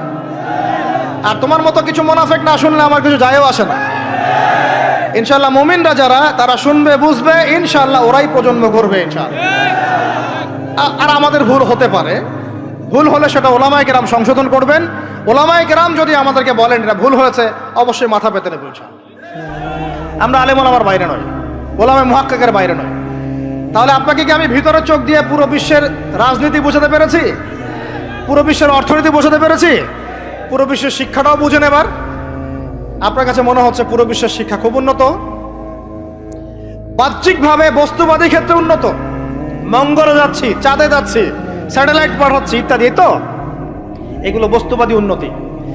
আদতে কি হচ্ছে দেখেন, নীতি নাই, শিক্ষা অর্জন করার পর নৈতিকতা নাই, চরিত্র নাই, সালাম কালাম নাই, ধর্মভীরুতা নাই, আমানতদারিতা নাই। একজন ডক্টর, সে মাশাআল্লাহ ডক্টর হয়েছে, হওয়ার পরে এখন সে দেখছি কসাই হয়ে গেল। তাহলে কোন শিক্ষাটার ঘাটতি হলো? নীতির, নৈতিকতার, ইসলামের ওই বুঝটা নাই, পরকালীন কনসেপ্ট নাই। একজন ইঞ্জিনিয়ার মাশাআল্লাহ, আপনি theta, sine theta, cos theta সব তো বুঝেন মাশাআল্লাহ। আপনি একজন আর্কিমিডিস থেকে শুরু করে পিথাগোরাস সব পড়ে ফেললেন, কিন্তু ইঞ্জিনিয়ার হয়েও তো আপনি চোর হলেন। তাহলে কোন শিক্ষার অভাব হলো বলেন? একটা মেয়েকে আপনি দেখছেন মাশাআল্লাহ এগিয়ে যাচ্ছে, বাপরে বাপ, ফেমিনিস্ট রেভলিউশন। আদতে ওর গায়ে এখন একটা গেঞ্জি, ওর গায়ে পায়ে একটা জিন্সের প্যান্ট, বাহিরের চলাফেরা দেখে তার অঙ্গ প্রত্যঙ্গ সব স্পষ্ট দেখা যাচ্ছে, সে স্পষ্ট বেপরদায় চলছে। একটা ছেলেকে আপনি দেখছেন বাহির থেকে পড়ে আসলো, এসে এখানে ট্রান্সজেন্ডার হয়ে গেল, লিঙ্গ পরিবর্তন করতেছে। ছেলেপেলেকে দেখছেন এখানে ডিগ্রি অর্জন করেছে, কিন্তু মাদক ছাড়তে পারছে না, মেয়েদের সাথে জেনা ছাড়তে পারছে না, সমকামিতা ছাড়তে পারছে না। শিক্ষার সংজ্ঞাটাই বা আসলে কি? তাহলে সংজ্ঞাটা কি? এডুকেশনের সংজ্ঞাটা কি আমাকে বলেন? শিক্ষার মূল সংজ্ঞাটা কি? আমরা কি এই বিশ্বের মূল শিক্ষা ব্যবস্থা কি মুসলমানরা গড়ে দেয় নাই? একটা বই কিনেন বাসায় গিয়ে, যে এই বিশ্বের 1000 সেরা আবিষ্কার, ওখানে দেখবেন সবগুলো মুসলমানদের নাম আছে না নাই? আপনি যে ল্যাপটপ চালাচ্ছেন, অ্যালগোরিদম কে দিয়েছে? হিন্দু ভাইরা দিয়েছে, খ্রিস্টান ভাইরা দিয়েছে। আমি বোঝানোর জন্য ভাই বলছি, বৌদ্ধ ভাইরা দিয়েছে, ইহুদিরা দিয়েছে, এরা দেয় নাই। কারা দিয়েছে? মুসলিমরা দিয়েছে। আপনি যে মেডিকেল সায়েন্সের কথা বলছেন, মূল জিনিসটা কে দিয়েছে? মুসলিমরা দিয়েছে। রক্ত সংবহন তন্ত্র কারা আবিষ্কার করেছে? মুসলিমরা। আপনি জাবির ইবনে হাইয়ানকে ছাড়া আপনি কেমিস্ট্রি পড়াতে পারবেন না। ইবনে রুশদ, ইবনে সিনাকে ছাড়া আপনি মেডিকেল সায়েন্স আগাতে পারবেন না। আপনি ইবনে রুশদ ছাড়া এই যে আমরা পাটিগণিত, বীজগণিত, জ্যামিতি, ত্রিকোণমিতি, পরিমিতি করে আপনি করতে পারবেন না। আমরা তো জেনারেল লাইন পড়েছি, আমার সাথে বসেন, এগুলো হয়তো সবাই আপনি বোঝাতে পারবে না। মূল জ্যোতির্বিদ্যায় যাচ্ছেন, আপনি অ্যাস্ট্রোনমিতে যাচ্ছেন, অনেক কিছু করছেন, আপনি মুসলিমদেরকে ছাড়া এক পা আগাতে পারবেন না। মূল ভিত্তিটা গড়ে দিয়েছে কারা? উমাইয়ারা, আব্বাসীয়রা, সেলজুকরা, উসমানীয়রা এবং 4 খলিফার সময়। এই সময়ে এই শিক্ষার মূল ভিত্তিটা দাঁড়িয়েছে। এই যে আমরা যে নাহু সরফের কিতাবগুলো পড়ি, আমাকে বলেন তো, নাহু সরফের কিতাব রাসূলের যুগে ছিল? বলেন, ছিল না। কোন খলিফার সময় থেকে এগুলো সারা বিশ্বে ছড়িয়ে গেল? নাম জানেন? আলী ইবনে আবি তালেব। কি নাম? আলী ইবনে আবি তালেব। আরবি ব্যাকরণের পুরো ভিত্তি দিয়ে দিয়েছেন তিনি, লুগা দিয়ে দিয়েছেন, কায়দাগুলো দিয়ে দিয়েছেন। এখন সারা বিশ্বের মানুষ আরবি পড়ছে, আরবি বুঝতে পারছে, ব্যাকরণ বুঝতে পারছে, কোরআন নিয়ে গবেষণা করতে পারছে। প্রত্যেকটা সেক্টর, ধর্মীয় অঙ্গন বলেন, অর্থনীতি বলেন, জ্যোতির্বিদ্যা বলেন, কেমিস্ট্রি, ফিজিক্স, যাই বলেন, মুসলমানদের কাছে লাগাতে পারবেন। তাহলে আমরা যে যুগে ছিলাম সেইখানে কি ফিরে আসা যাবে না? সম্ভব না? তাহলে প্রয়োজন কিসের? প্রয়োজনটা হচ্ছে, আমি জেনারেল শিক্ষার বিরোধী নই, কোশ্চিনকালেও নয়। জেনারেল শিক্ষা থাকবে, ইংরেজির প্রয়োজন আছে, বাংলা অবশ্যই প্রয়োজন আছে, মুক্তিযুদ্ধ সংস্কৃতি আমরা জানবো, শিখবো, চেতনা ধারণ করব, সব ঠিক আছে। আমরা সমাজবিজ্ঞান পড়ব, দর্শন পড়ব, সায়েন্স পড়ব, আর্টস পড়ব, কমার্স পড়ব, সব ঠিক আছে ভাই। মেডিকেল সায়েন্স পড়েন, ইঞ্জিনিয়ারিং পড়েন, কিন্তু কোরআন বাদ দিয়ে নয়, হাদিস বাদ দিয়ে নয়, আকীদা বাদ দিয়ে নয়, সিরাত বাদ দিয়ে নয়, ফিকহ বাদ দিয়ে নয়। রাজি আছেন ইনশাআল্লাহ? এখন আমাকে বলেন, এর উপায় কি? এর আসল উপায় কি? এখন এটা কি আপনি চাইলেই প্রতিষ্ঠা করতে পারবেন? আমার ক্ষুদ্র জ্ঞানে আমার কাছে 3টা উপায় মনে হয়। কয়টা উপায় ভাই? এক নম্বরটাই সবচেয়ে সেরা উপায় এবং সবচেয়ে কঠিন উপায় এবং একই সাথে সবচেয়ে ইফেক্টিভ উপায়। এটা যদি করা যায় তাহলে আর 2-3-এর প্রয়োজন হবে না। সেটা হলো, জাস্ট যদি আমাদের ঊর্ধ্বতন কর্তৃপক্ষ, আমাদের শিক্ষা মন্ত্রণালয়, আমাদের গভর্নমেন্ট, আমাদের প্রশাসন, আমাদের সরকার, তারা যদি একটা টেবিলে বসে ওলামায়ে কেরামদেরকে নিয়ে বসে, প্রতিভাবান ইয়াংদেরকে নিয়েও বসে, শিক্ষা নিয়ে যাদের অবদান আছে তাদেরকে নিয়ে বসে যদি একটা শিক্ষানীতি প্রণয়ন করে যে না, আমাদের দেশটা মুসলিম কান্ট্রি, বেশিরভাগ মানুষই মুসলমান জনগণ, মুসলমান যুবক, মুসলমান যুবতী, মুসলমান শিশু কিশোর বেশিরভাগই মুসলিম, অ্যাজ এ ডেমোক্রেটিক সিস্টেম এখানে বেশিরভাগই মুসলিম, তাহলে তাদের স্বার্থ বিবেচনা করে আমরা একটা শিক্ষানীতি প্রণয়ন করি না কেন? একটা শিক্ষানীতি প্রণয়ন করি যেখানে প্লে গ্রুপ থেকে শুরু করে মাস্টার্স পর্যন্ত আমরা মাশাআল্লাহ 2টা শিক্ষাকে সমন্বয় করে দেব। এই সমন্বয়টা করলে আমার ছেলে, বললাম তো, 2 দিকেই ইনশাআল্লাহ এক্সপার্ট হবে। আমাদেরকে আলাদা করে কোনো প্রতিষ্ঠান খুলতেও হবে না। এটা কি করা যায় না? এটা যদি করা যায় তাহলে আমাদেরকে আলাদা করে কোনো মাদ্রাসাও খুলতে হচ্ছে না এখন, বরং যা আছে এটা দিয়ে যথেষ্ট, যা আছে এটা দিয়ে যথেষ্ট। আর সুন্দর নীতি থাকবে, সিলেবাস করে দেওয়া হবে, দেখবেন সবাই একই ভাষায় কথা বলছে, একই শিক্ষা শিক্ষিত হচ্ছে। একটা লেভেল পর্যন্ত অ্যাটলিস্ট মানুষ নৈতিক শিক্ষা পাবে, ইসলামী শিক্ষা পাবে। পরবর্তীতে গিয়ে ফ্যাকাল্টি আলাদা হয়ে যাবে, তারা কেউ ইঞ্জিনিয়ার, কেউ ডক্টর, ইত্যাদি ইত্যাদি হতে পারে। এটা যদি আমাকে বলেন, আমাকে 5টা বছর সময় দেন, 5 বছর সময় দেন, যদি মূল্যায়ন করেন, আমি ইউসুফ আলাইহিস সালামের মতো বলতে বাধ্য হচ্ছি এখন, কারণ আমি এটা দেখে অনেক ব্যথিত হচ্ছি। কেউ বলুক না বলুক, আমি কোনো দলের পক্ষ থেকে বলছি না, কোনো মতের পক্ষ থেকে না, কোনো রাজনৈতিক ব্যক্তিবর্গের পক্ষ থেকেও নই, আমি আমার ব্যক্তিগত ব্যক্তি স্বার্থের পক্ষ থেকে বলছি, আমাকে 5টা বছর সময় দেন, ইনশাল্লাহ এটা আমি করে দিতে পারবো। জাস্ট আমাকে একটা সমৃদ্ধ লাইব্রেরি দেন, বসার জায়গা দেন, কাজ করার জায়গা দেন, স্বাধীনতা দেন, ইনশাল্লাহ আমি করে দেই। তারপরে আপনারা চেক করেন, যদি মনে হয় হ্যাঁ দেয়া যায় তাহলে দেন, না হলে আমারটা ছুঁড়ে ফেলে দিন ইনশাল্লাহ। পরে প্রয়োজনে ওটা আমি একা আমার একটা ইউনিভার্সিটি বানাই, সেখানে পড়াবো ইনশাল্লাহ। এটা 1 নাম্বার অপশন। 2, যদি এটা না করা হয়, আর এটা না করার সম্ভাবনাও আছে, কারণ আমি বলছি পুরো বিশ্ব আমরা নিয়ন্ত্রণ করি না, আমরা নিয়ন্ত্রিত। আমরা কি নিয়ন্ত্রিত? তারপরে 2য় অপশন হচ্ছে, যতগুলো শিক্ষা প্রতিষ্ঠান এখন আছে, স্কুল হোক আর মাদ্রাসা হোক, এগুলোতে আপনারা সিলেবাসের মধ্যে একটু সমন্বয় নিয়ে আসার চেষ্টা করেন। সিলেবাস একটা আছে, ঠিক আছে, বুঝলাম, একটু সমন্বয় আনার চেষ্টা করেন। সমন্বয় করে অ্যাটলিস্ট বাংলা ইংরেজির সাথে আরবিটাকে মিক্স করার চেষ্টা করেন। আমার ছেলে কোরআন শিখলে কোনো সমস্যা নাই, সে বিপদগামী হবে না, সে গোমরা হবে না, সে কখনো জঙ্গি সন্ত্রাসী হয়ে যাবে না ইনশাআল্লাহ, বরং সে এই দেশের একজন সম্পদ হবে ইনশাআল্লাহ, ইনশাআল্লাহ তাআলা। তো এত ভয় কিসের? কোরআনকে এত ভয় কেন করেন? নবীর সুন্নতকে এত ভয় করেন কেন? সমস্যাটা হচ্ছে কোরআন হাদিসের সঠিক ব্যাখ্যাটা না প্রচার করার কারণে কোনো কোনো ক্ষেত্রে মানুষ উগ্র হয়ে যাচ্ছে, এটা সত্য। কিন্তু আমরা সেই উগ্রতা ছড়াতে চাই না। আমরা কোনো বিচ্ছিন্ন জনগোষ্ঠী নই, আর আমাদের কোনো গোপন কোনো এজেন্ডাও নাই। আমাদের এজেন্ডা একদম স্পষ্ট পরিষ্কার। আমরা বাইতুল মুকাদ্দাস চাই, আমরা মুসলমানদের মধ্যে নৈতিকতা চাই, সুন্দর শিক্ষানীতি চাই, হালাল অর্থনীতি চাই, এবং হালালভাবে বেঁচে খেয়ে আল্লাহর ইবাদত করতে চাই, এতটুকুই। এর বেশি কিছুই আমরা চাই না। এর বেশি কিছু চান না। আল্লাহ পাক আমাদের সবাইকে তৌফিক দান করেন। তো এই 2 নম্বর অপশনটাও এফেক্টিভ যদি আপনারা করতে পারেন। আর 2 নাম্বারও যদি কাজ না হয়, তাহলে 3 নম্বর একটা অপশন খোলা থাকে যে নতুন করে কিছু প্রতিষ্ঠান গড়ে তোলেন এবং সেই প্রতিষ্ঠানগুলোতে আপনি আপনার মতো করে সুন্দর সিলেবাস মেনটেন করে আপনার বাচ্চাদেরকে পড়ানোর চেষ্টা করেন, যেখানে বাংলা, ইংরেজি, অঙ্ক এগুলোও থাকবে, জেনারেল শিক্ষাও থাকবে এবং ইসলামিক শিক্ষাও থাকবে। এছাড়া আমার মনে হয় না এই প্রজন্মকে বাঁচানোর চতুর্থ কোনো রাস্তা বাকি আছে।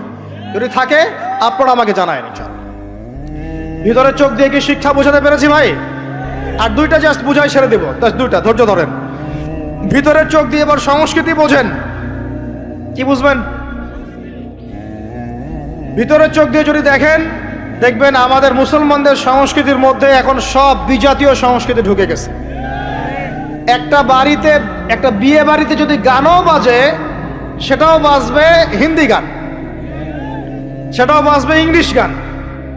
মানে আপনি গানটাও যদি শুনেনও একটা বাংলা গান শুনতে পারেন না। কারণ যে বাংলা ভাষার জন্য আপনি জীবন দিয়েছেন বলে দাবি করছেন, ওই চেতনাও আপনার মধ্যে আর বাকি নাই। ভাষার দিবস যখন আসে, আমরা তখন একটা শোডাউন করার চেষ্টা করি, শহীদ মিনারে ফুল দেওয়ার চেষ্টা করি। আর সারা বছর আমার বাসা চলে হিন্দি গান, ইংরেজি গান, ইত্যাদি ইত্যাদি। হিন্দি সিনেমা, ইংরেজি সিনেমা। তো সংস্কৃতির কোন জায়গায় বাঙালিত্ব ধরে রাখতে পারলাম? পোশাক আশাক পরছি, কোন পোশাকটা বাঙালির সাথে মেলে? জুব্বা, দাড়ি টুপি, নাকি জিন্সের প্যান্ট আর গেঞ্জি? বলেন। শেরে বাংলা একে ফজলুল হকের দিকে তাকান, মৌলানা ভাসানের দিকে তাকান। সংস্কৃতি কি ছিল আমাদের?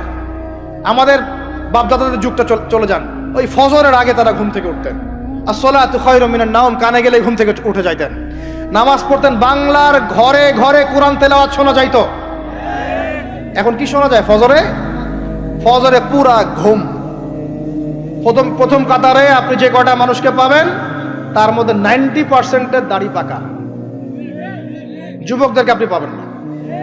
এরা ঘুমাচ্ছে রাত 3টায় 4টায়, 3-4টা পর্যন্ত এরা ফেসবুক, ইউটিউব, টিকটক এবং মেয়েদের সাথে হারাম অ্যাফেয়ার্স।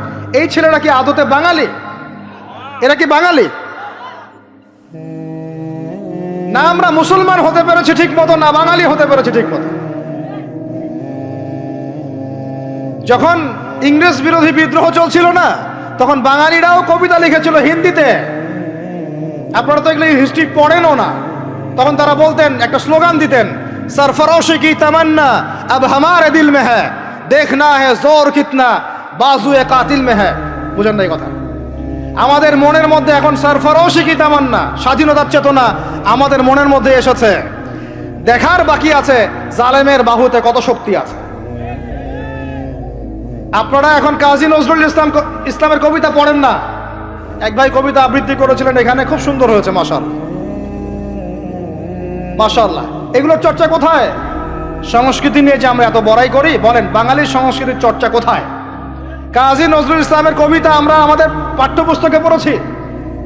ওমর রাদিয়াল্লাহু আনহুকে নিয়ে কবিতা ছিল, মনে আছে? মনে নেই, ভুলে গেছেন? আমরা পড়েছি, মনে নেই আপনাদের? আস্তাগফিরুল্লাহ। উমর ইবনুল খাত্তাব, আমিরুল মুমিনিন, তোমার কি জানি, তোমার স্মৃতি আজানের ধ্বনি না, জানে না মুয়াজ্জিন। আমি ভুলে গেছি, অনেকদিন আগে পড়াইগুলো, আমি চর্চা এখন করি না। তো মুয়াজ্জিন জানে না যে হে আমিরুল মুমিনিন, তোমার স্মৃতিতেই এই আজান দেয়া হচ্ছে। মানে আমিরুল মুমিনিনের যে স্বপ্ন, এখান থেকে কিন্তু আজানের ইয়াটা আসছে। আর যায়েদ ইবনে সাবিত রাদিয়াল্লাহু আনহু স্বপ্ন থেকে, তিনি হেঁটে যাচ্ছেন একবার উটের পিঠে ভৃত্যকে বসালেন আর ভৃত্যকে নামালেন, তিনি উঠলেন, উনি নামলেন, ভৃত্যকে উঠালেন, এভাবে পায়ে হেঁটে হেঁটে বাইতুল মুকাদ্দাস পর্যন্ত গেলেন। জানেন না আপনারা এগুলো ঘটনা? কোথায় এগুলো, কোথায় এখন বলেন? আছে পাঠ্যপুস্তকে? ঢাক, ঢোল, ডুগি, তবলা কি শুরু করেছেন আপনারা? আসলে আসলে বাঙালি সংস্কৃতি বলতে কি বোঝাচ্ছেন? আহমেদ সফার নাম শুনেছেন? তাকে ছাড়া আপনি বাঙালি সংস্কৃতি কোথায় পাবেন? এই বাঙালি সংস্কৃতির ভিতরে এই যে ওলামায়ে কেরামের অবদান, এটা আপনি কিভাবে অস্বীকার করছেন? আমরা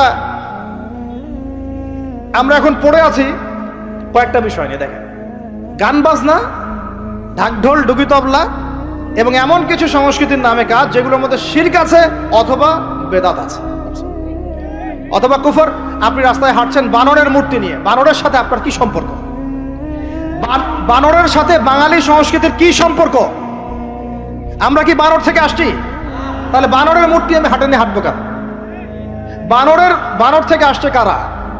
ওই যে শনিবারে যারা মাছ ধরতে নিষেধ করা হয়েছিল তারপরে মাছ ধরেছে, আল্লাহ পাক বলছেন ওদেরকে বানর বানিয়ে দিয়েছে। জানেন না এটা? পড়েন, পড়াশোনা করেন। পড়াশোনা না করলে আমার সব কথা বুঝতে পারবেন না হয়তোবা। যদি বুঝতে না পারেন আরো একবার লেকচার শুনেন, রিপিটেড শুনেন, তারপরে আবার চেক করেন, ক্রস চেক করেন। একটা প্রজন্মকে আল্লাহ বানর বানিয়ে দিয়েছিলেন, কোরআনে দলিল আছে। আমরা কি সেই প্রজন্ম? তাহলে বানরের মূর্তি নিয়ে রাস্তায় হাঁটবো কেন? কেন আপনি পেঁচার সাথে আপনার কি সম্পর্ক? পেঁচা কি আমার ভাগ্যের প্রতীক? হাত থেকে যদি কিছু পড়ে যায়, আমাদের অনেকে বলে যে একটু বসে যান, অমঙ্গল হতে পারে। চিরুনি পড়ে গেলে বলে যে মেহমান আসতে পারে। বিড়াল সামন দিয়ে চলে গেলে বলে একটু বসে যায়, অমঙ্গল হতে পারে। ইসলাম কি বলছে জানেন? যখনই মনের মধ্যে কোনো কুলক্ষণ আসবে আপনি পড়বেন, আমার সাথে বলেন, আপনি পড়বেন আল্লাহুম্মা লা খায়রা ইল্লা খায়রুক ওয়ালা আল্লাহুম্মা লা তায়রা ইল্লা তায়রুক ওয়ালা খায়রা ইল্লা খায়রুক ওয়ালা ইলাহা গায়রুক। মানে আল্লাহ আপনার দেয়া কল্যাণ ছাড়া কোনো কল্যাণ নাই, আপনার দেয়া অকল্যাণ ছাড়া কোনো অকল্যাণও নাই, আপনি ছাড়া কোনো ইলাহ নাই। এই হলো মুসলমানের আকীদা। তো এখানে পেঁচার সাথে আপনার সংস্কৃতি কি সম্পর্ক? পেঁচা অমঙ্গলের লক্ষণ। এগুলো কি শুরু করেছি আমরা? যে কোনো একটা বিষয় নিয়ে যদি আলোচনা করতে চান, আসেন, বসেন, আমরা বসি, আলোচনা করি, সমাধানের পথ খুঁজি, প্রতিভাকে মূল্যায়ন করেন। ইউসুফ আলাইহিস সালাম বলেছিলেন যে আমি বিশ্বস্ত আস্থাভাজন, আমাকে এই খাজানার দায়িত্ব দেন। কে বলেছিল? ইউসুফ আলাইহিস সালাম। কখনো কখনো দায়িত্ব চেয়ে নেওয়া জায়েজ যখন দেখবেন দায়িত্ব নেয়ার যোগ্য কোনো মানুষ নাই। কিন্তু যে পদ্ধতিতে এখন মানুষ দায়িত্ব চাচ্ছে, ওই পদ্ধতি তো ইসলাম সমর্থন করছে না। এখানে আপনি একজন ট্রান্সজেন্ডারকে দেখছেন মানুষের ঘরে ঘরে গিয়ে ভোট চাচ্ছে, একজন হিজড়াকে দেখছেন মানুষের ঘরে ঘরে গিয়ে ভোট চাচ্ছে, নারী থেকে পুরুষ হচ্ছে, পুরুষ থেকে নারী হচ্ছে। তাও আবার ভাই ওইদিকেই নিজেরও লজ্জা লাগতেছে, কারণ আমি আবার উত্তরবঙ্গের মানুষ। তো এখন কথা হচ্ছে যে এইটা তো সিস্টেম না, প্রতিভাকে মূল্যায়ন করতে হবে। আপনাদেরকে আল্লাহ পাক তৌফিক দান করেন, বলেন আমিন। এখন কথা হচ্ছে সংস্কৃতি যদি আপনি ভিতরে চোখ দিয়ে দেখেন, দেখবেন টপ টু বটম আপনি ইহুদি খ্রিস্টানদের সংস্কৃতি ফলো করছেন। আপনার খাওয়া, আপনার রুচি, আপনার অভ্যাস, আপনার পছন্দ, আপনার বিয়ের অনুষ্ঠান, আপনার জন্মদিন, আপনার মায়ের ওই কি বার্ষিকী, বাবার ওই বার্ষিকী, যা যা করতেছেন সবকিছু কার অনুসরণ করতেছেন আপনারা? ইহুদি খ্রিস্টানদের। একটা ভবন উদ্বোধন করবেন, খুচুত করে একটা ফিতা কাটলেন, কাইটটা মাশাআল্লাহ পায়রা আপনি উড়াই দিলেন। তো এই পাখি কি আমার কল্যাণ নিয়ে আসবে? হ্যাঁ, এই পায়রা আমার কল্যাণ নিয়ে আসতে পারে? ওইখানে দাঁড়ায় 2 রাকাত নামাজ তো পড়তে পারতেন, পরে আল্লাহর কাছে দোয়া করতে পারতেন, আল্লাহ আমি এই কাজটা শুরু করলাম, আল্লাহ তুমি বরকত দান করো। আমার সংস্কৃতি। একটা দোকান করেছেন, বাড়ি করেছেন, শুরুতেই আপনি ডিজে পার্টি দিলেন, ডিজে পার্টি। সুবহানাল্লাহ। সূরা বাকারার তেলাওয়াত তো দিলেন না। তাহলে পুরো বিশ্বের প্রত্যেকটা ডিপার্টমেন্ট, মূল জায়গাগুলো আমরা এখন নিয়ন্ত্রিত হচ্ছি। এবং ভিতরে চোখ দিয়ে যদি দেখি, আমরা আমাদের শেকড় থেকে দূরে সরে গেছি ভাই। আল্লাহ পাক আমাদের সবাইকে বোঝার তৌফিক দান করেন। কথা বললে অনেক কথা বলতে পারতাম, আজকে আর বলতেছি না, শেষ করে দিই। আরেকটা পয়েন্ট বলবো, খালি লাস্ট পয়েন্ট, সেটা হচ্ছে ধর্মীয় অঙ্গনে। শেষ পয়েন্টটা কি ভাই? প্রথম পয়েন্টটা মনে আছে?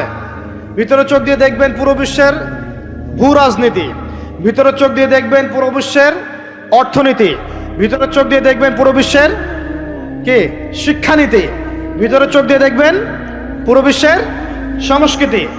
সারা দেশে খ্রিস্টান মিশনারিদের তৎপরতা বেড়েছে।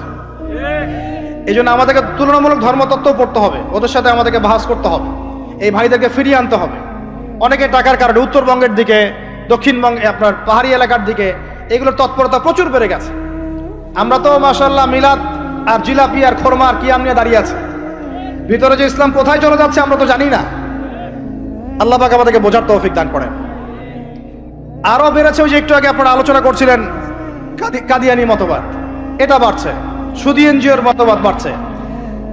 একজন আলেম বলেছিলেন বাংলাদেশের, যেদিন বাংলাদেশের 50% মানুষ খ্রিস্টান হয়ে যাবে, শিয়া হয়ে যাবে, কাদিয়ানি হয়ে যাবে, ওই দিন আপনাদের হুঁশ ফিরবে।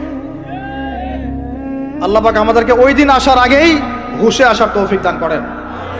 সব ইখতিলাফি বিষয়গুলো ভুলে যান, মুমিনদের সাথে থাকেন, ওলামায়ে কেরামের জামাতের সাথে থাকেন।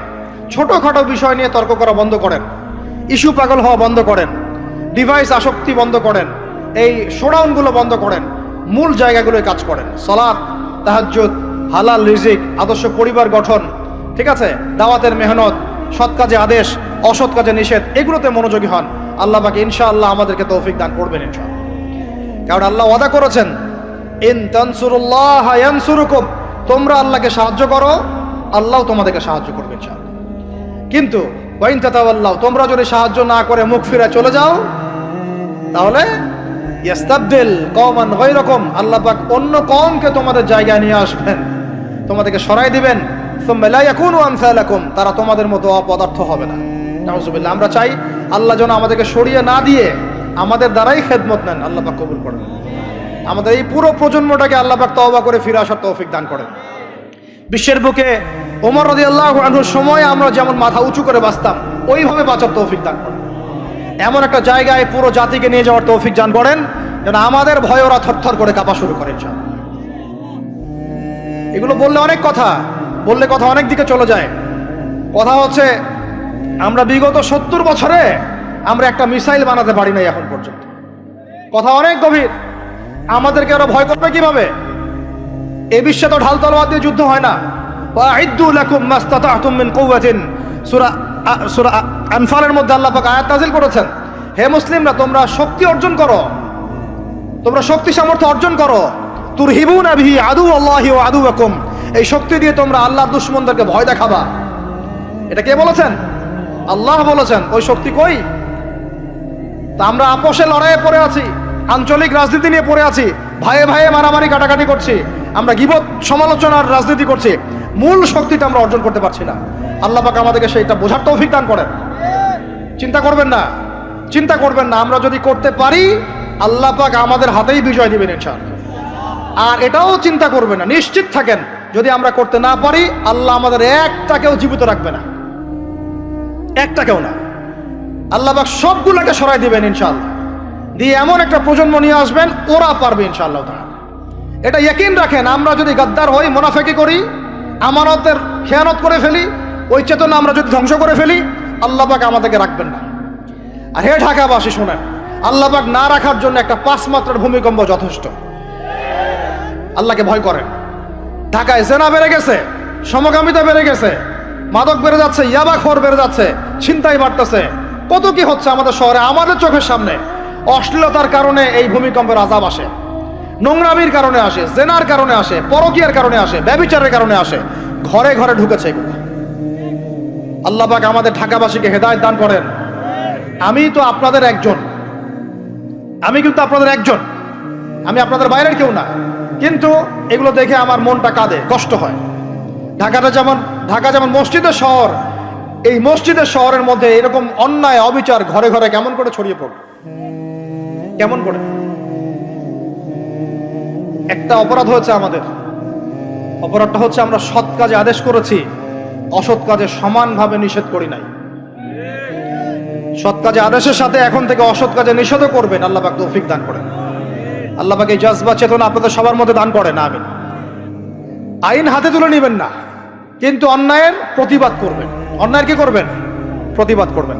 শেষ পয়েন্টটা বলি, ধর্মীয় অবস্থাটা কি? ভিতরে চোখ দিয়ে দেখেন। আপনার কাছে মনে হচ্ছে আমরা সবাই সংখ্যায় অনেক বেশি, কোটি কোটি মুসলমান, এত এত মুসলিম রাষ্ট্র, এত এত তেল, এত এত মিলিটারি পাওয়ার, ইত্যাদি ইত্যাদি, এত সংগঠন, অনেক কিছু, এত ধর্মীয় দল, এত আলেম ওলামা। বাস্তবিক অর্থে ভিতরের চোখ দিয়ে যদি আপনি দেখেন, দেখবেন যে আমরা সংখ্যায় বেশি হওয়ার সত্ত্বেও আপোষে অসংখ্য দলে বিভক্ত হয়ে গেছি। যতক্ষণ পর্যন্ত আমরা ইউনাইটেড হচ্ছি না, ধর্মতাত্ত্বিকভাবে একটা জায়গায় আসছি না, একটা জামাআ ফর্ম করছি না, একটা ইমারা কায়েম করছি না, এবং আমাদের মধ্যে একজন আমিরুল মুমিনিন নির্ধারণ করছি না, ততক্ষণ পর্যন্ত আপনি আল্লাহর রাস্তায় দিন ইকামত করতে পারবেন না। এটা আমাদের মূল সমস্যা, মূল গোড়ার সমস্যা। আর এই সমস্যাটাকে আম জনগণ কোনোভাবে উস্কে দিবেন না। আপনারা ওলামায়ে কেরামদের মধ্যে বিভক্তি বাড়াই দিবেন না, উস্কে দিবেন না, অনলাইন গরম করবেন না, চুপ করে থাকবেন। কিছু বলার যদি না থাকে চুপ করে থাকেন, তা বলার দরকার নাই। ওলামায়ে কেরামদেরকে একটা জায়গায় বসতে দেন। তারা যদি একটা জায়গায় বসে, একটা টেবিলে বসে, একে অপরের সাথে মোয়ানাকা করে, চা খায়, সালাম বিনিময় করে, ইনশাআল্লাহ দেখবেন ঐক্য হয়ে গেছে ইনশাআল্লাহ। এবং ওলামায়ে কেরামরা যখন আমাদের রাজনীতিবিদদের সাথে থাকবেন, একটা ঐক্যবদ্ধ শক্তি হবে, তখন দেখবেন রাষ্ট্র, অর্থনীতি, রাজনীতি এবং ধর্মতাত্ত্বিক সব দিক দিয়ে এগিয়ে যাবে ইনশাআল্লাহ। এই জিনিসটার ঘাটতি আছে আমাদের মধ্যে। আমরা অনেক সময় মনে করি ও পলিটিশিয়ানের সাথে আমার চলার দরকার নেই, ও তাগুত, ও কাফের, ও মুশরিক, ও এটা ওইটা। দেখেন, নবী করিম সাল্লাল্লাহু আলাইহি ওয়াসাল্লামকে সবচেয়ে বেশি সাপোর্ট করেছেন তার চাচা আবু তালেব। আবু তালেব মুসলমান হননি শেষ পর্যন্ত। তার বাসাতে তিনি থেকেছেন, বড় হয়েছেন, ব্যবসা করেছেন। চাচাকে কালিমা পড়াতে পারেন নাই, দ্বীনের পথে আনতে পারেন নাই। তাই বলে কি তিনি চাচার সঙ্গ ছেড়ে দিয়েছিলেন? আমরা সবাই নিজেকে আলাদা বিভক্ত মনে করি। নসিহতের মধ্য দিয়ে, সদুপদেশের মধ্য দিয়ে, একটা ভ্রাতৃত্বের বন্ধনের মধ্য দিয়ে। সবাই তো আর খারাপ পারে ভাই, সবাই কি খারাপ? এখানে অনেক অসংখ্য ভালো মানুষ আছেন, প্রত্যেকটা সেক্টরে আছে। আপনার আমার চেয়ে বেশি ইমানদার আছে, আপনি জানেন না। প্রত্যেক ডিপার্টমেন্টে আপনার আমার চেয়ে বড় বড় ইমানদাররা আছে, কিন্তু পরিবেশ পরিস্থিতির কারণে হয়তোবা তারা তাদের ইমানটাকে জাহির করতে পারছে না। আমরা উগ্র হব না, তাদের প্রতি আমরা নসিহত করব, নরম হব, সবর করব, দাওয়াত দিব, এবং তাদেরকেও আমরা আমাদের একটা প্ল্যাটফর্মে আনার চেষ্টা করবো ইনশাআল্লাহ। এভাবে যখন আস্তে আস্তে মেহনতগুলো বাড়তে থাকবে, 10টা বছর দেখেন, 10টা বছর পরে দেখবেন চিত্র পাল্টে গেছে ইনশাআল্লাহ। তবে এই দায়িত্বটা কোনো বক্তার একার নয়, কোনো আলেমের একার নয়, কোনো এমপি সাহেবের একার নয়, মন্ত্রী সাহেবের একার নয়, কোনো সরকার প্রধানের একার নয়। এখানে আপনার আমার সবার ভূমিকা আছে। সবাই যার যার জায়গা থেকে যদি আমরা ভূমিকা পালন করতে ব্যর্থ হই, এগুলো স্বপ্ন থেকে যাবে, কোনোদিন বাস্তবায়ন করতে পারবেন না। সবাই যার যার জায়গা থেকে কাজ যদি ঠিক মতো করি, ইনশাল্লাহ দেখবেন আমরা ওই সোনার বাংলা ঠিকই গঠন করবো ইনশাল্লাহ। আল্লাহ পাক আমাদের সবাইকে ধর্মীয় অঙ্গনের ভেদাভেদটাকে দূর করার তৌফিক দান করেন। ধর্মীয় অঙ্গনের ভেদাভেদটা সবচেয়ে কালো হয়েছে আমাদের জন্য। ধার্মিকরা যদি একটা জায়গায় থাকতেন, তারা যদি সমাজের মধ্যে এরকম বিভিন্ন দলে দলে বিভক্ত হয়ে আলাদা আলাদা হয়ে না যেতেন, তাহলে দেখতেন আজকে থেকে 40 বছর আগেই বাংলার জমিনে দিন কায়েম হয়ে যেত। আল্লাহ রাব্বুল আলামিন আমাদেরকে ভিতরের চোখ জাগ্রত করার তৌফিক দান করেন। আর যারা স্পষ্ট মুশরিক, স্পষ্ট শিরিক করছে, স্পষ্ট বেদাতি এবং স্পষ্ট মুনাফিক, যারা জালেমের পক্ষ নেয়, ওদের সাথে ঐক্যের কোনো দরকার নাই।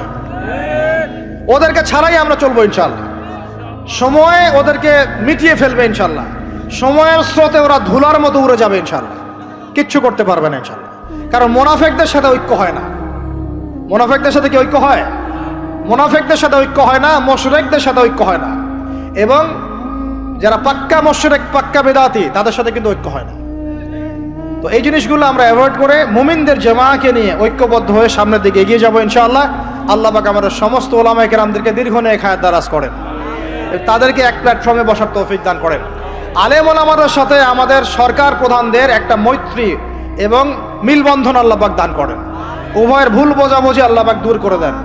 উভয়কে আল্লাহ পাক এক টেবিলে বসার তৌফিক দান করেন। আল্লাহ পাক উভয়কে নিয়ে একটা শক্তিশালী রাষ্ট্র গঠনের তৌফিক দান করেন। ইনশাল্লাহ দেখবেন যদি এভাবে আমরা কাজ করতে পারি। আর আমাদের তরুণদের দায়িত্ব কি? তরুণদের দায়িত্ব বড়রা যা বলবে ওইটা ফলো করে চল। আমাদের দায়িত্ব না যে আমরা নেতৃত্ব আসনটাতে খাপ করে কেড়ে নিয়ে বসবো, এটা আমাদের দায়িত্ব না। যদি আমরা যোগ্য হই, আল্লাহ পাক যদি কবুল করেন, আল্লাহই আপনাকে উঁচু জায়গায় নিয়ে যাবে ইনশাআল্লাহ। আমরা খালি চোখ কান খোলা রেখে সত্য মিথ্যা পার্থক্য করব, আমাদের বড়দের সামনে এটাকে উপস্থাপন করব। তারা যদি মুনাসিব মনে করেন, আমাদেরকে তাদের জায়গায় নিয়ে যাবে ইনশাআল্লাহ। এবং আমাদের কাজ হচ্ছে ইলম অর্জন করা, তাজকিয়া অর্জন করা, বেশি বেশি আমল করা এবং ওলামায়ে কেরামের সোহবতে থাকা, এবং এই জাতিটাকে নিজের একক জাতি মনে করা, আলাদা মনে না করা। আমরা সবাই মিলে এক জাতি, মনে রাখবেন, আমরা সবাই মিলে এক জাতি। সরকার, প্রশাসন, আমজনগণ, ওলামায়ে কেরাম, যুবক যুবতী, তরুণ তরুণী, আমাদের সন্তানরা, সবাই মিলে আমরা একটা মুসলিম জাতি। মনে থাকবেন ইনশাআল্লাহ, বিভক্তির দিকে যাবেন না, ঐক্যবদ্ধ থাকেন, বিজয় আমাদের হবে ইনশাআল্লাহ। আল্লাহ রাব্বুল আলামিন আমাদের সবাইকে কথাগুলো বোঝার তৌফিক দান করেন। কিছু কথা যদি আমার ভুল হয়ে যায়, আল্লাহ যেন মাফ করে দেন। যেগুলো সঠিক সেগুলো আল্লাহ কবুল করেন এবং সেই অনুযায়ী আমাকে আমল করার তৌফিক দান করেন, আপনাদের সবাইকে আমল করার তৌফিক দান করেন। আল্লাহ পাক আমাদের সবাইকে বাইরের চোখের সাথে ভিতরের চোখ দিয়ে দেখার তৌফিক দান করেন। সূরা কাহাফের উপর আমল করার তৌফিক দান করেন। এই জালেম সভ্যতার যে জুলুম, এগুলো থেকে আল্লাহ পাক আমাদেরকে হেফাজত করেন। আল্লাহ পাক আমাদের প্রত্যেক স্তরের মানুষদেরকে হেদায়েত দান করেন এবং আমাদের হায়াতের রিজিকে আল্লাহ বরকত দান করেন।